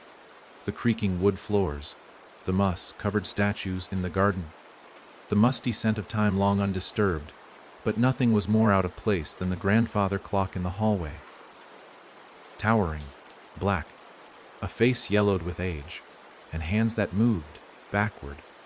Not in slow reversal either. It moved as though that was the correct direction. With each tick landing confidently behind the last, counting down something invisible. Henry assumed it was broken. He'd laughed at it at first. But the house had a silence that swallowed laughter like a sponge. The kind of silence that made you aware of every breath, every heartbeat, every second. He tried to ignore the clock, let it be a strange relic of an eccentric uncle. But every night, the ticking grew louder. Not just loud, near. Like it wasn't bound to the hall anymore. He'd wake up in the dark, sure that the sound came from inside his bedroom, then from inside his pillow. Once it pulsed behind his eyes like a headache that knew how to count. He moved it, dragged it out of the hall, down into the cellar, nailed the door shut. The next morning it was back, standing in the hall, same place, same dust, ticking backward. That was when the hallucinations started. At first, little things. The pages of a book flipping in reverse while he read. A bird flying backward past the window. The tea in his mug cooling before he touched it. Then more disturbing things, bruises that appeared without pain, but faded in reverse over the next hour. A call from a friend he hadn't spoken to in years, who apologized for something they hadn't done yet. And always, the clock ticking behind it all like some god of seconds, unwinding a life that wasn't his anymore. He started having dreams of the house, before he lived there, before it was built. Dreams of soil being dug, stone laid, timbers nailed, all in reverse. The house unbuilding itself. Floorboards popping free, nails flying back into hammers. Time folding like paper. And in the middle of it, always the clock. In one dream, he reached out to touch it. The moment his fingers brushed the glass, he woke up on the floor of the hallway, in front of the clock, hands bleeding. The face of the clock was different now. Instead of Roman numerals, it bore 12 symbols, not numbers, but shapes he couldn't place. Old shapes, curved and sharp, primitive yet deliberate. And as he watched, the hour hand slowly passed over one of them. Everything around him shuddered. The light in the hallway dimmed. A whisper breathed through the floorboards. He heard his own voice from the end of the hall, laughing, except he wasn't laughing. He was frozen, heart slamming against his ribs like a trapped bird. Henry started researching the clock, digging through his uncle's old journals, reading brittle documents that cracked in his hands. There were notes, pages and pages, about temporal bleed, about mirror, time, and unhappening. His uncle had been obsessed. He believed the clock didn't measure time. It rewrote it. Every hour the clock passed over those strange symbols, something was taken back, not forgotten, rewound, rewritten in reverse. An action pulled back through itself, like a string being unknotted from the inside out. That night, the lights in the house went out at exactly 3:00 a.m. When they returned, the clock's hands had stopped, not frozen, hovering, trembling, and behind the glass, Henry could see something moving. Not gears, not cogs, an eye. It blinked slowly, staring at him, and the second hand resumed, jerking backward violently. Henry's nose began to bleed. He staggered back. The hallway had changed. It was shorter. The family portraits along the wall were now black and white, aged by decades. He ran to the kitchen. The fridge was gone. In its place, an icebox. He opened his phone, dead, no battery. The charger socket in the wall no longer fit. The modern world was reversing itself. By the morning, the car in his garage had become a rusted shell. The road to town, gravel now. The trees were shorter, younger. Birds he didn't recognize sang songs from before anyone recorded sound. And always, the clock ticked backward. He tried to destroy it, took an axe to its frame, but each strike slowed, reversed before his eyes. The wood regrew, the glass healed. It would not die. Henry boarded it up again, buried it in concrete in the shed. But each night, it ticked in his dreams. And each morning, the world outside lost another year. When he looked in the mirror, he was younger. Barely noticeable at first, then clearer, fewer wrinkles, thicker hair, until one day he looked 19. The day after that, 13. His clothes no longer fit. His thoughts frayed, full of half-formed memory. The final morning, he woke in a child's body, barely strong enough to climb from the bed. The clock was waiting in the hall again, and this time, Its hands spun wildly backward, spinning faster, a whirlpool of time unraveling like a spool dropped from the heavens. He stepped toward it, touched the glass. It shattered, and time collapsed. A moment of infinite unbeing. When he opened his eyes, he was no longer in the house. He was in a hospital crib, crying, hands too small to grab the bars. A nurse passed by and whispered, "Little Henry's got strong lungs today." And somewhere, in a hallway miles away, in a house that hadn't been built yet, the clock ticked backward once more, ready to erase someone else. The motel sat on the edge of nowhere, half a mile off a cracked 2-lane highway, tucked behind a dry gas station and a rusted fence that bent like it had been stepped on by something too large. It was the kind of place people passed in the dark without ever realizing it was there. And maybe that was the point. But for Mira, stranded after her car gave up mid-drive and her phone lit up with no signal and 0% battery, it was the only option left. Room 9, she was told. Key on a chipped plastic tag. The woman at the front desk didn't smile. She didn't even look at Mira. Just slid the key forward and said, "Don't leave the lights on too long." Mira didn't ask what that meant. She should have. The room looked normal enough.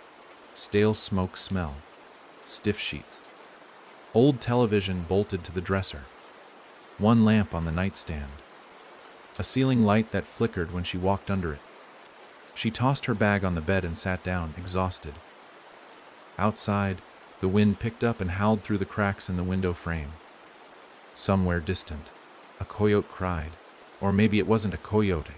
Mira plugged her dead phone into the wall, even though she knew it was pointless. No charger. No power. No signal. Just the kind of reflex we carry with us, even in dead places. She turned on the lights. All of them. She didn't want shadows. Not here. Not after the last hour she'd spent walking the roadside with only her headlights and her own pulse for company. The moment the room lit up, it felt safer. She washed her face, changed into an old t-shirt. The hum of the ceiling light was constant. Annoying, but better than the silence. The motel's kind of silence didn't feel empty. It felt like something was holding its breath with you. She got into bed, left the lights on, and tried to sleep. But sometime around 3 a.m., she woke up to a click. The room was dark. Not off, but dark. The way a room feels when light has been sucked out rather than turned off. She sat up, disoriented. The lamp still glowed, but it was wrong.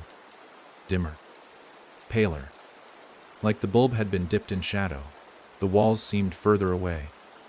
Like the room had stretched while she slept. She reached for the switch. It didn't work. The light stayed on, dim, buzzing, almost vibrating. Mira stood, heart pounding now. She flicked the ceiling light on and off. No change. Just the same low, sickly glow from the lamp. And then she noticed something in the far corner. A smudge. Not a shadow. A thing. Just outside the reach of the lamplight. Shaped like a person. But flat, like it had been pressed against the wall. No depth, no movement. She blinked. It wasn't there. Then it was closer, near the closet door. Still unmoving. Still flat, just closer. She threw open the door to the hallway. Pitch black. No light from outside. No moon. No stars. Even the EXIT sign at the end of the corridor wasn't lit. She slammed the door shut, turned back to the room. The shape was gone. Her breath caught in her throat. The lamp flickered. And when it did, it was sitting on the bed. No face, just the impression of a face. Hands folded in its lap like it was waiting for her. The light buzzed louder now, a droning hum that got beneath her skin. She ran to the front desk, or tried. The hallway wouldn't end. No matter how far she moved, the room numbers repeated.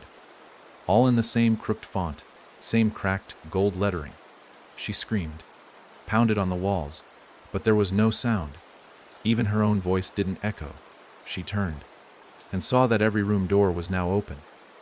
Inside each one a copy of her room, each with the same lamp, same buzzing, same figure sitting on the bed, watching, waiting, lights on in every room. And yet the hall was darker with each step. She ran, found her door again. Room 9 opened it, but the room had changed. The bed was gone, so was the window. Now, only a chair, and the lamp, still glowing, and on the chair her, back turned, still, hair tangled, head twitching. The mirror stepped in, trembling. The door slammed shut behind her. The other mirror turned around, same face, same eyes, but no light in them, only reflection, like glass, like a mirror. And the thing in the chair whispered, "You left the lights on too long." Then it split, a crack across its forehead, down its body. Light poured from the cracks, blinding, burning, and when Mira opened her eyes again, she was in the bed, room lit dimly, buzzing, lamp on. And in the chair, a new version of herself, asleep, unaware, she screamed. But the voice didn't come, because now she was inside the light, part of it. Another reflection, another echo, another face for the lamp to remember.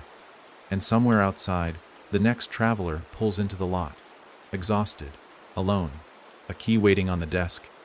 Room 9, and the clerk, without looking, says softly, "Don't leave the lights on too long." There were 2 graves in the back of the Hartwell property. That's what the deed said, tucked between brittle sheets of yellowed paper, and a note that simply read, "Do not disturb the soil." Some roots don't grow up. Elijah found the note odd, but the house was practically free, inherited from a great aunt he never met, with no family left to contest it. A fixer-upper sure, peeling wallpaper, a damp smell that clung like mildew to his lungs. But it was his. He didn't care about graves. People were buried all over old properties. He was more concerned about the sound in the walls. At night, something moved. It wasn't mice. Too heavy. Too slow.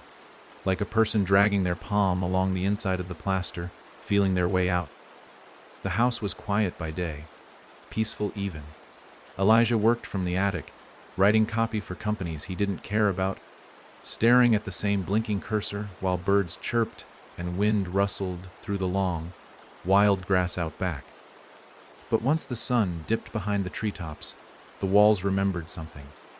Something deep. The first night it touched him, he was asleep, a hand, cold and dry, like bark, rested on his shoulder. He shot upright, heart punching his ribs. Room empty, no signs of entry. Only the closet door, open 2 inches more than it had been. He didn't sleep the rest of the night.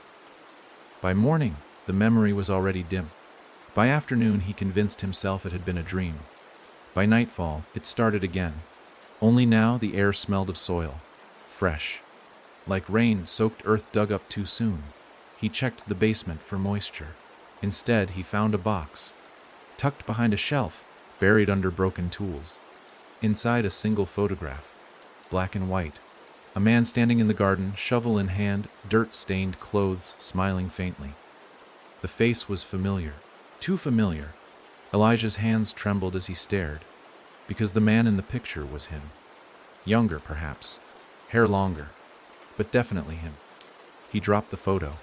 It fluttered to the ground and landed face down.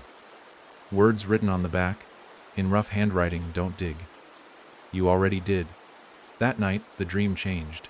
He was in the yard, shovel in hand, digging. Sweat poured down his back. Something below the soil pushed upward, not trying to get out, trying to remind him of what he had buried and forgotten. He woke up covered in dirt, hands raw, nails black. Shovel in the hallway, caked in fresh mud. The sheets were torn, the floor scratched. He didn't remember moving, didn't remember going outside, but he could smell it. Earth, rot, roots pulled too hard. Elijah told himself he was unraveling, that the stress was catching up with him. The isolation, the weird house, the long hours. He threw the shovel in the creek and burned the photo in the sink. The next morning, the photo was back, pinned to the fridge. Different picture this time. Same man, him, but now the grave was open behind him, empty, and the handwriting had changed. "You came back wrong." He slammed the fridge door, tried to leave. Car wouldn't start. Phone showed no signal. The trees around the house looked taller than before, older, thicker. He ran down the road, only to arrive back at the porch steps. like the road had looped beneath him. Or worse, like it didn't exist outside of the house anymore. He didn't remember coming back inside, but he was there, standing in the kitchen, shoes muddy, hands shaking. A trail of dirt led from the back door up the stairs. To his room, he followed it, step by step, expecting a body, a break-in, a nightmare finally given flesh. But in the bedroom, nothing. Just the mirror above the dresser. And in the reflection, not him. It looked like him. Same eyes, same skin, same scars. But there was something in the way the mouth moved on its own, smiling before he did, a tick in the jaw, a blink off sync. Like the person in the mirror had practiced being him for so long and still hadn't gotten it right. He stepped forward. The mirror fogged slightly. Words appeared in the condensation. "You're not supposed to be awake yet." He punched the glass. It didn't shatter. It rippled, and for one terrible second he saw through it. To the grave, he was inside it, lying still, eyes closed, hands folded, face peaceful. Then the eyes snapped open. He fell backward. The mirror was normal again, just his reflection. But now, he couldn't tell if it was mimicking him or watching. He locked the bedroom door, tried to stay awake, tried to forget the photo. But in his dream, he was back at the grave. Only this time, he wasn't digging. He was climbing out, waking up, dragging himself toward the house, wearing skin that didn't quite fit anymore. When he screamed, he realized it wasn't the first time. That scream had echoed in this hallway before, years ago, or yesterday, he no longer knew. The next morning, the grave in the yard was full, fresh dirt, no markers, just a small wooden sign, planted neatly, carved with shaky hands, "Let him sleep this time." And in the house, Elijah stood in the mirror, still blinking, still smiling, but never quite in time. The problem started with the draft. It came in every evening around 6:00 p.m., as if on cue, a cold whisper of air that crept beneath the hallway floorboards of Danica's new apartment. She had renovated nearly the whole place herself, scrubbed away the mildew, replaced cracked tiles, even plastered a few walls. But the draft wouldn't stop. It wasn't tied to the weather. Rain or shine, hot or cold, it always returned, always at the same hour. No amount of ceiling or insulation seemed to block it. It didn't flow through the front door or windows. It came from inside the walls. She found the strange door behind a false panel in the linen closet. One night, frustrated and convinced she'd missed something obvious, Danica pried off the flimsy backboard. Behind it a stone frame, old and irregular, with a door that didn't belong. Not wood, metal, matty black, cold to the touch even in the height of summer. And worst of all, it had no handle, no keyhole. Just a small plaque above the top hinge that read, "This room is not for you." Danica blinked, laughed nervously. Who put something like that on a sealed door? She tried tapping on it. It echoed, not like metal usually does, but deep, soft, like there was nothing behind it. No drywall, no pipes, no support beams, just space. The next day, she brought over her friend Nico, a contractor. "There's nothing about that room in the original blueprints," he muttered after a long scroll through scanned documents.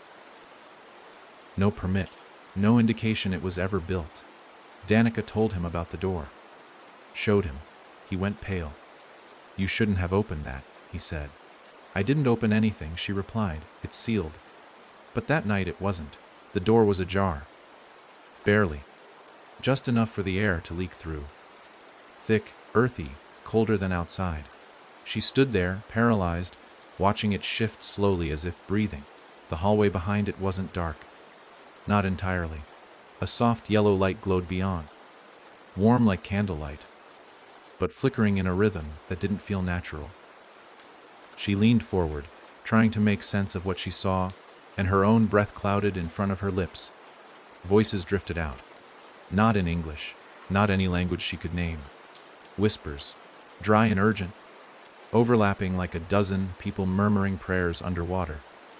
And just as she reached for the edge of the door, it slammed shut. Danica screamed and fell backward. But when she looked up again, The door was gone. The linen closet stood whole and normal, just towels and dust. She thought she'd lost her mind. Until the dreams started. Always the same hallway. Always that same yellow light pulsing behind the door. Each night she got a little closer. Each time she heard the whispers more clearly. They started to sound familiar. Like her voice, echoing back at her. Different versions of her, crying, pleading. And then, on the sixth night, the door in her dream opened by itself. She stepped through. It was not a room. It was a house, identical to hers, down to the chipped floor tile near the fridge and the scratch on the front door. But something was wrong. Everything was opposite. Mirrored. Like someone had flipped it. And instead of pictures on the walls, there were windows. Black, empty windows. Each looking into rooms full of people she'd never met, but who all turned to look at her with her face. Some younger, some older, some with bruises, or bloody hands, or stitches running along their cheeks like they'd been cut open and soon shut in the wrong order. She tried to run, but the house was infinite. Each room fed into the next. Some repeated, some didn't. The kitchen morphed into a forest, into a hospital hallway, into a subway car that screeched but never moved. And every time she turned around, the door back to her room was further. The whispers were getting louder, begging, but not for help, for space, for room. Like whatever lived, there was too many things in one skin. She finally found a mirror, but the reflection didn't match. It looked like her, but it smiled too early, tilted its head like it heard something she couldn't. Then it stepped out of the mirror, and she woke up, back in bed, sweating, shivering. The linen closet door was open again, and the hallway behind it wasn't empty. A figure stood just past the threshold, unmoving, watching, its body too long, its neck bent at a near impossible angle, its feet pointed the wrong way. Danica froze, then blinked, gone, just like that. But now the linen closet was always cold. She boarded it shut, covered it with furniture, moved out a week later. The landlord was confused. "You knew it was a one-bedroom," he said. "What's this about a hidden room?" She didn't answer, but she knew, because every night, no matter where she moved, no matter what locks she changed or what closets she sealed, at exactly 6:00 p.m., the draft returned, cool, patient, like a breath behind a door that no longer needed walls to wait. It started with the television. Not the glowing kind that flickers behind you on a lonely night, but the dead kind. The old set in the back of the thrift store, wrapped in a fraying cord, the sort of thing someone left behind because it didn't quite die. It just waited. Rhea didn't mean to buy it. She was looking for chairs. Maybe a coffee table. Something to make her new apartment feel less empty. But the old man behind the counter had looked her square in the eye when she passed it and said, "That one already knows you." She laughed awkwardly. He didn't. "It's not for sale," he added. "But take it anyway. It likes to be watched." She should have walked out then. She didn't. The television had no brand, no label, just an on-off switch and a thick pane of glass coated in years of dust. It weighed more than it should have. Its power cord didn't match any outlet she'd ever seen. But when she brought it into her living room, it turned on by itself. The screen lit up with static. No color bars. No menu. Just that old, fuzzy bone, deep kind of snow that buzzed like it was trying to remember something. Rhea watched for a second, then reached to turn it off. The moment her fingers brushed the switch, she heard it. A voice whispered low through the static, "Eerie." She froze, pulled her hand back. Nothing, just fuzz. She turned off the TV, unplugged it completely, and went about her day pretending it hadn't happened. That night, she couldn't sleep. Not because of noise, but because of silence. The kind that presses on your ears like the world is holding its breath. Around 3:33 a.m., she sat up. The TV was on again, static, humming softly, and in it, a shape barely visible, a blur behind the noise. It didn't move like a glitch or pixel artifact. It swayed, back and forth, back and forth. She turned the volume down, or tried. The dial spun, but the volume didn't change. The whisper came again, louder this time. "Ree, where did you go?" She unplugged it again, but it stayed on. She threw a blanket over it, and it went quiet, but not gone. When she pulled the blanket off the next morning, her name was scratched into the screen. Not carved, scratched from the inside. That day, she searched for clues, posted on forums, talked to electronics nerds, even brought the TV to a repair shop. They told her it wasn't plugged into anything. No power flow. No internal wiring that made sense. Just copper rings twisted around old bones of machinery. They gave it back without charging her. Said they didn't want it in the store overnight. That evening, the static returned. But this time it wasn't just a whisper. It was a show. Flickers of her apartment through angles that didn't exist. Top-down views. Hidden corners. Footage of her brushing her teeth. Sleeping. Crying. Then footage of her doing things she hadn't done. Standing over someone. Holding something sharp. Eyes rolled back in her skull. She screamed.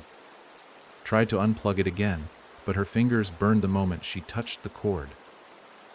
She knocked the whole thing off the table. It didn't break. It didn't even budge. The static laughed. Not a human laugh, something almost human. Then it spoke again. "You left me behind. But I remember." She pushed the TV into her closet. Shut the door. Nailed it shut. But each night, the sound came through louder. The static crept into her phone. Into her laptop. Into her dreams. She'd wake up and find messages typed into her notes app. "Come back. You promised. You looked away first."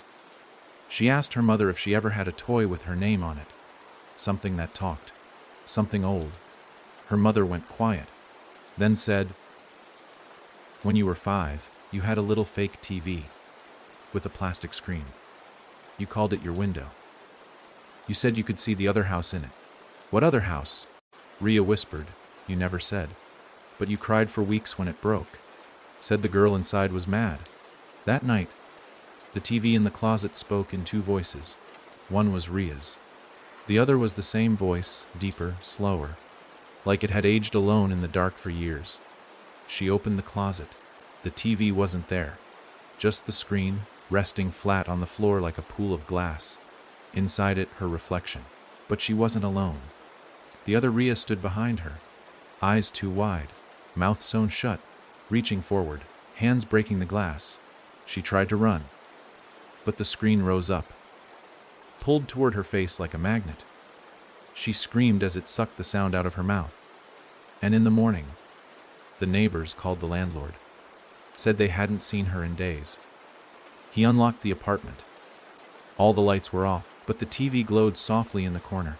Static buzzing, and in the center of the screen Rhea, mouth open, eyes empty, trapped behind the noise, and whispering through the fuzz to whoever walked too close. "I see you now. What's your name? Don't look away this time." The attic had been locked since the day Clara moved into the farmhouse. Her realtor told her it was just for storage, nothing worth salvaging up there. But every now and then, when the wind was just right or the silence a little too deep, she'd hear something from above. Faint creaks, as if someone paced in circles. Slow and deliberate, like an actor rehearsing a scene from a forgotten play. Still, she didn't bother with it. Not until she found the key taped behind the bathroom mirror. It was old iron, cold despite the warmth of her hand.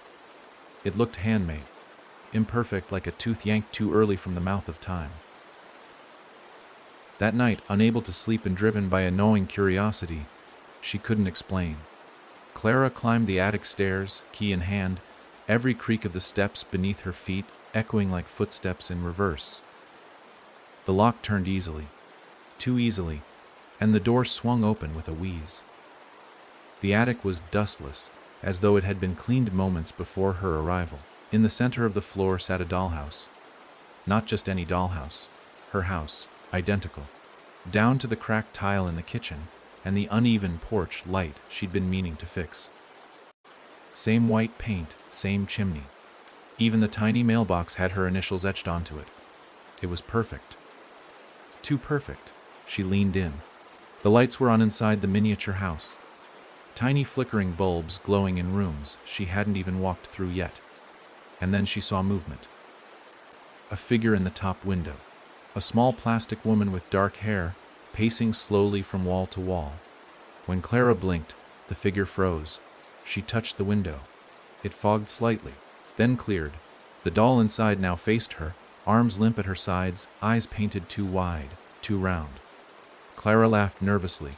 "It's just a toy," she whispered to herself, but the lights in the dollhouse flickered, and her house, the real one, went dark at the exact same time.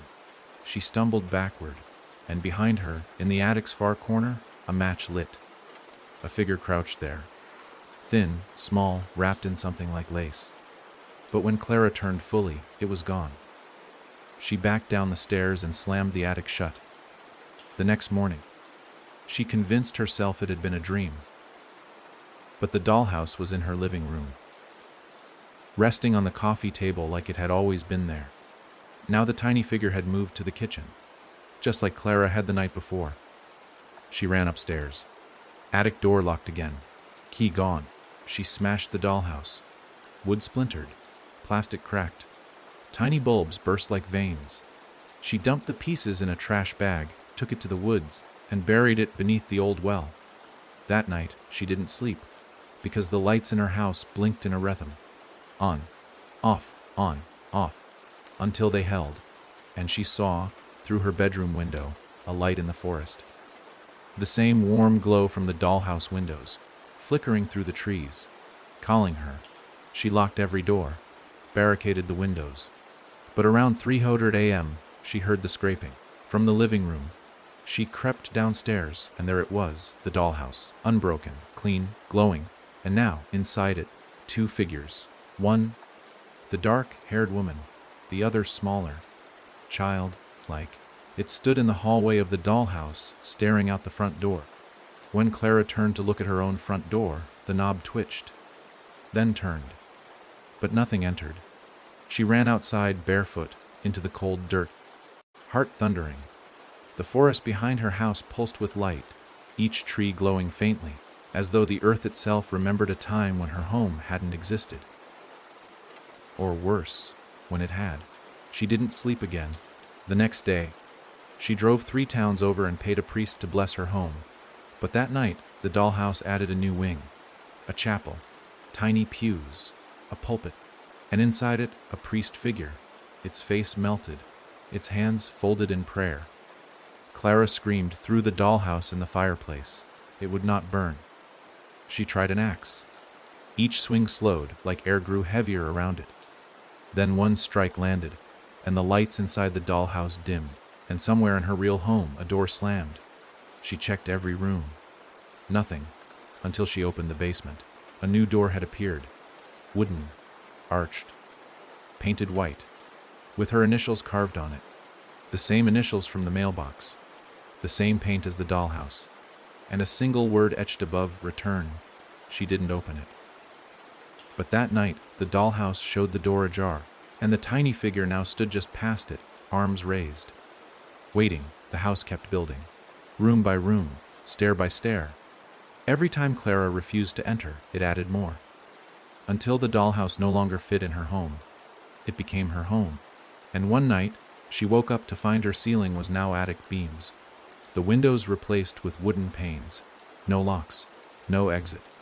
She ran to the front yard, but there was no world outside. Just black, and floating in the void impossibly far but getting closer. Another house, identical, and in its window another Clara, watching, smiling, holding a key in her hand. The knock came at 4:12 a.m. exactly. Not a minute sooner. Not a breath later. Grace knew because she'd been watching the clock, unable to sleep. Heart already drumming against her ribs like it sensed the approach of something that didn't belong in this hour. Her apartment was on the 12th floor, accessible only by elevator that required a keycard and a security code. Yet the knock was unmistakable. 3 sharp raps on the metal of her door. Too steady, too confident, like the person on the other side knew she would answer. She didn't, not at first, but the knock came again, and this time, something slid beneath the door. A photo, black and white, a picture of Grace sleeping in her bed, taken from above. She stared at it, too stunned to scream. In the image, her face was slack with sleep, mouth slightly open, pillow twisted beneath her head. But her eyes were open, wide, staring directly into the camera. She backed away, phone in hand, trembling fingers trying to dial security. But the call didn't go through. No signal, no dial tone. Just a slow, rhythmic clicking sound that bled through the speaker, like someone tapping gently on glass. The knock came a third time, and stopped. Grace waited, held her breath. For a long, cold minute, the hallway beyond the door was silent. Then she heard it. Not footsteps. Not breathing. Dragging, like something heavy was being pulled along carpet. From her door. Away. All the way to the end of the corridor. Then nothing. Daylight brought no comfort. The photo was still there, sitting like a memory too real to be doubted. She called the building's security. They checked the cameras. And here's where it got worse. No one had come down the hallway. No one had used the elevator. No one had entered her floor. But the footage did show something odd. A shadow, stretched thin across the floor outside her door, too tall to be human, too still, as if someone had cut it from a body and left it behind. Then it faded. Security laughed it off, said it was a trick of the lighting. Grace didn't laugh. That night, she shoved a chair under the doorknob, piled furniture against it, left every light on. At exactly 4:12 a.m., the lights flickered. Just once. Then she heard a click. Her phone lit up by itself. A notification, new photo received. She opened it and dropped the phone. Another photo. This time, taken from inside her bedroom closet. She was in bed again, sleeping. Mouth open, eyes open. And in the back of the image, in the darkness of the closet, two pale hands pressed against the slats of the door, as if something inside had been watching her sleep. She ran, didn't bother to pack, didn't look back, booked a hotel miles away, paid in cash, and turned off her phone. She barely slept, but no knock came, no photos, no dragging sounds, just silence for 2 days. Then, as she returned to her room after breakfast, the hotel clerk called out behind her. "You left this." He held out a photograph. Black and white, a picture of her standing at the front desk, smiling. But she hadn't been smiling. She'd been terrified. In the photo, behind her, a tall, dark figure stood just outside the hotel doors. Its face smeared, unclear, but its hand was holding something. Something familiar. A second photo, rolled up like a scroll. Grace ran again. This time to the edge of nowhere, a rental cabin in the mountains. No address listed, no neighbors for miles. She told no one. Paid the owner double for silence. She spent the next week in total isolation. No electronics. No mirrors. No photos until the morning she woke up and saw footprints in the ceiling, trailing from the bedroom to the kitchen. Too large. Too long. Like something had been walking upside down above her all night. She screamed and ran outside. But the forest was wrong. The trees all leaned toward the cabin. Not from the wind, but as if they were watching. And in the snow at her feet, a black and white photo, a new one, showing her cabin taken from above, a bird's eye view. Only she was in it, standing in the clearing, looking up, and the photo had something written on the back. "You're always watching, even when you forget." She dropped it. Ran. Didn't stop until the cabin was out of sight. Until her lungs burned and her legs trembled. She collapsed beneath a dead tree. And there, sitting in the snow next to her, another photo. This one burned around the edges, a close-up of her face, eyes closed. But behind her, a shadow shaped like a person. No features. Just darkness where the light should have been. And it was reaching into her. Not touching, just phasing through. The photo vibrated in her hand, then crumbled, ash in the wind. She never went back. No one ever saw her again.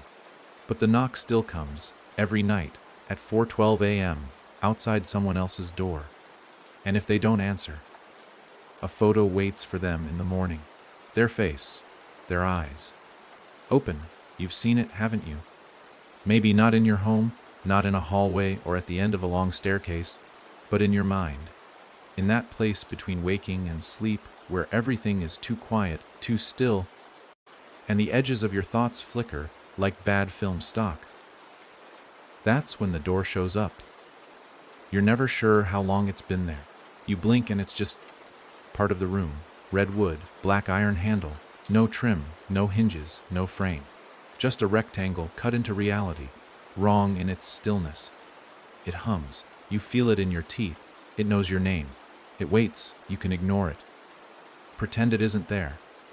And for a while, that works. You go back to brushing your teeth, checking your phone, tucking yourself deeper under the covers. But the hum gets louder. You don't hear it so much as remember it. Like déjà vu for a memory you never earned. You'll find yourself glancing over your shoulder without knowing why. Pausing mid-step because the air suddenly feels heavy. That's the door reminding you. You haven't opened it yet. Some do. Most don't. But everyone sees it eventually. It chooses moments when you're weakest. Tired. Grieving. Alone. Especially alone. It likes cracks. Small ones in your life. Your heart, your mind. And once you see it, the clock starts. You can fight it for days. Weeks. Even years. But the longer you wait, the more the world around you stops making sense. Your reflection blinks wrong. Mirrors show you standing where you haven't moved. Rooms feel off by 1 inch. The people closest to you start forgetting things. Simple things at first. Your birthday, your favorite song, your name. Then one day you wake up and there are no pictures of you anywhere. And that door, still waiting. Always the same. Always red. It showed up for Camilla when she was 6. In her childhood bedroom, behind a bookshelf she hadn't touched in weeks. When she opened it, she found her own voice whispering back at her, but older, raspy, and tired. She slammed it shut. But after that night, her dreams were silent. Like someone had reached in and turned off the sound. Derek saw it after his car accident. In the hospital, through the window. Just standing there in the parking lot, too close to be unnoticed, but no one else saw it. He tried to draw it once. His hands bled. No wounds. Just blood. As if something inside leaked out when he tried to explain. Mina opened it. She said it didn't lead to a hallway or room. It led to her. A version of herself that smiled too easily, that knew too much. That whispered secrets into her ear that didn't make sense at the time, but turned out to be true. Like the date her sister would vanish. The name of the officer who would lie about it. The fact that Mina wouldn't remember her sister's face a month later. The other version made her a promise. You'll understand when you're on this side. No one's seen Mina since, but sometimes her voice comes through the crack beneath your door. Late at night. Soft. Calling your name. You're not special. This story isn't warning. It's recognition. You've felt it, haven't you? That prickling under your skin. That itch in your brain when you're alone, in a quiet room and the silence feels too loud. That's the door reminding you. It's still there, and it's tired of waiting. Eventually, something will knock. Maybe not tonight, maybe not next week, but one day, you'll wake up and your bedroom will feel slightly wrong. The corners too sharp. The air too still. Your window facing the wrong street. And there it'll be. Red, breathing, waiting, and you'll open it. Because by then, you won't have a choice. By then, the world on this side won't want you anymore. It already started. The moment you started reading this. Check your hallway. The hum's louder now. Isn't it? Don't look directly at it. It likes that. It's smiling. So are you. Because deep down, you already know the door's not coming to you. It's coming to take you back. No more knocks. No more whispers. No more flickering lights or doors that shouldn't be. Just quiet. Absolute, suffocating quiet. The kind of silence that presses in from all directions, like thick smoke with nowhere to go. The kind that doesn't just muffle the world, it swallows it. That's what came after the door closed for the last time. The town itself didn't die. Not exactly. It still breathes on a map, still holds names on mailboxes and bills in City Hall. But anyone who's lived there will tell you the same thing. It's not the same. People don't talk as loud. They don't stay out past dark. The trees don't sway in the wind, even when the weather says they should. Something's missing. Something you can't quite describe. You could call it coincidence. The way entire blocks feel cold even in summer. Or how animals avoid the sidewalks and choose the middle of the road. Or the fact that every house still has curtains drawn tight, day or night, as though the residents are hiding from something they can't name. But we know. We always did. We told ourselves it was just stories. That it was only fear feeding fear. That the house on Elm Grove Lane wasn't really built over a sinkhole that opened into a black place where no echo ever returned. That the strange humming at 3:00 a.m. wasn't music from another place, but bad wiring. That the missing, Rhea, Mina, Camilla, Elijah, Grace, had simply left, moved away, started over.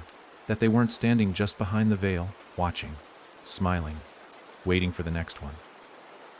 Because if we admitted the truth, if we really let it in, then we'd have to accept something worse than the ghosts. We'd have to admit we invited them. With every stare into a dark mirror. With every ignored knock at an impossible hour. With every door we swore we never touched, but always found open anyway. Some of us remember the rules, though. The ones whispered in the space between dreams. Never say your name out loud in an empty room. Never follow music you can't place. Never stare too long at something that doesn't blink back. And above all else, if you see a red door, close your eyes. Not because it will save you. It won't, but because that way you won't see what's on the other side when it opens. Because that's how it always ends. Not with screaming, not with blood, but with a silence so absolute, it scrapes your name from every page. Even the memory of it vanishes, and the world just continues, without you, without noise, without question, as though you were never here at all. Only the red door remains, shut, waiting, and in some house, somewhere, a light flickers. A floor creaks, a breath is held, and the silence, once again, begins to listen. They say the story ends when the door closes, but that's not true. The real ending is much quieter, much slower. It comes like rust on the bones of memory, like mold under wallpaper. Most forget. That's part of it. A kindness, a cruelty. The price for looking too long into the dark is the steady erasure of what you thought was real. Names go first, then faces, then places. One morning you'll wake up and be unable to remember your own handwriting, or the last time someone said your name with meaning. And you'll shrug, convinced it's normal, that forgetting is just part of aging. But it isn't, because some do remember. They walk among us like frayed wires, buzzing just beneath the surface, smiling too tightly, flinching at sounds no one else hears. You'll see them in hospitals, mumbling to walls. In parking garages, staring too long at shadows that don't move. They speak of doorways no one else saw, voices from nowhere. Rooms that rearranged themselves while they blinked, and the rest of us dismiss them as broken. But they're not. They're open. Torn somewhere deep. And they're afraid. Not of what they saw, but of what they brought back. Because here's the part you were never told. No one goes through the red door alone. It follows. Always. Sometimes as a whisper in your sink drain. Sometimes as a flicker in the hallway mirror. Sometimes as a child's voice humming a song you never learned, but somehow know the words to.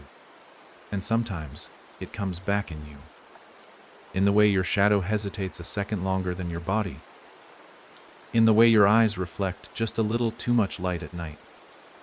In how your dreams begin showing places you've never been, but seem to recognize. The ones who remember, they tried to warn us, in stories, in books. in the names they etched under stairwells and scratched into tree trunks deep in forgotten woods. But most people didn't read between the lines. And those who did, well, you don't see them anymore. You might think this was all fiction. A good tale for a cold night. Something to turn into a voiceover or creepypasta to pass around the internet. But ask yourself why your skin is cold right now. Why your heart skipped once or twice as you read that last part. Why you keep glancing behind you. Or why your room feels smaller than it did a few minutes ago. It's not the story. It's the remembering. The door doesn't need to find you. It just needs you to know it exists, to wonder, to fear, to look. And now that you've looked, it knows you. It knows your favorite song, your middle name, the room where you feel safest, the memory you think of when you're most alone. That's where it will wait. Not tonight, not tomorrow, but someday, when your guard is down and the lights flicker just once, just enough to make you pause. You'll hear the creak of a hinge that was never there before. You'll turn, and you'll see red.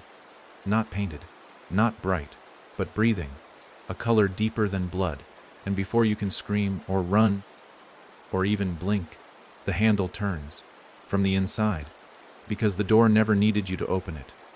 It was always meant to open for you, and it already has. It begins with stillness. Not the peaceful kind, not the comforting hush of early morning or a snowfall muffling the world. This stillness is unnatural, thick, airless, like the very atmosphere is holding its breath.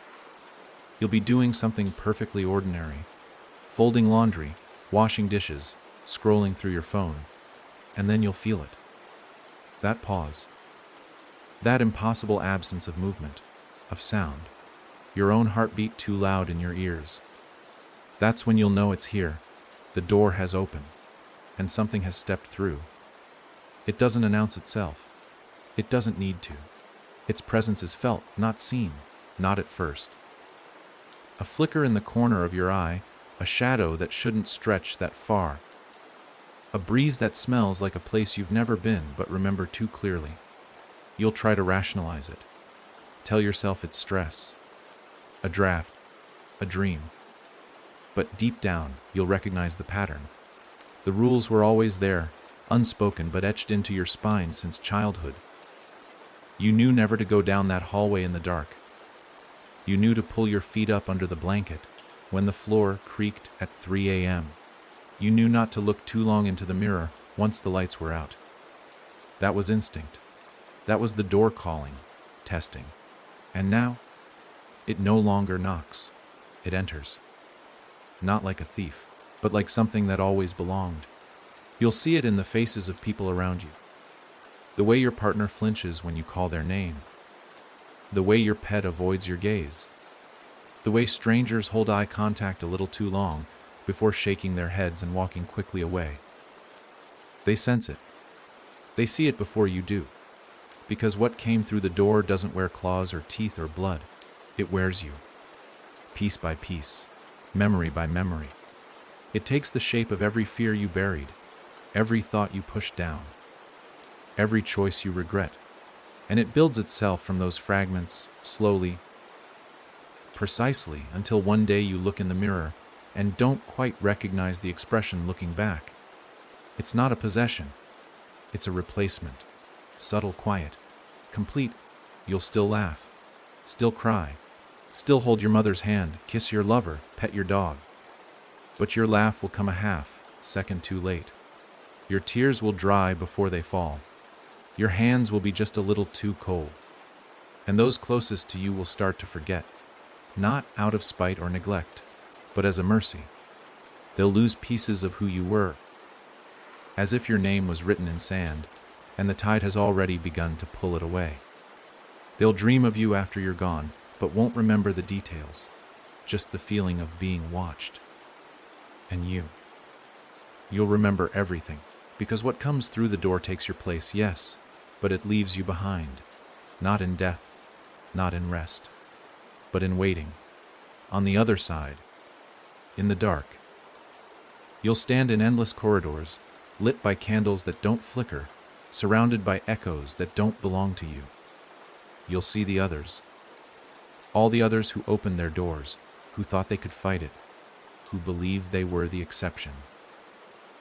And you'll wait until someone says your name aloud again, until the one wearing your skin slips, until they look into a mirror just once too long. Then the door will open again, and you will return. But you won't be whole. Not anymore. Not after what it's done to you. Because the thing about red doors is, they don't take people.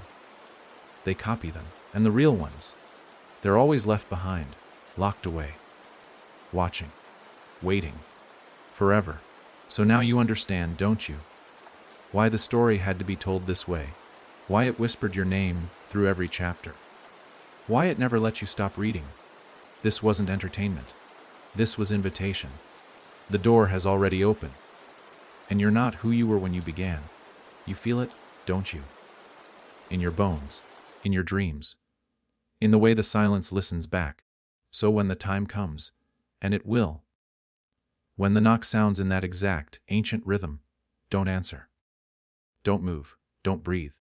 Just close your eyes. And pray that whatever stands on the other side isn't already wearing your face.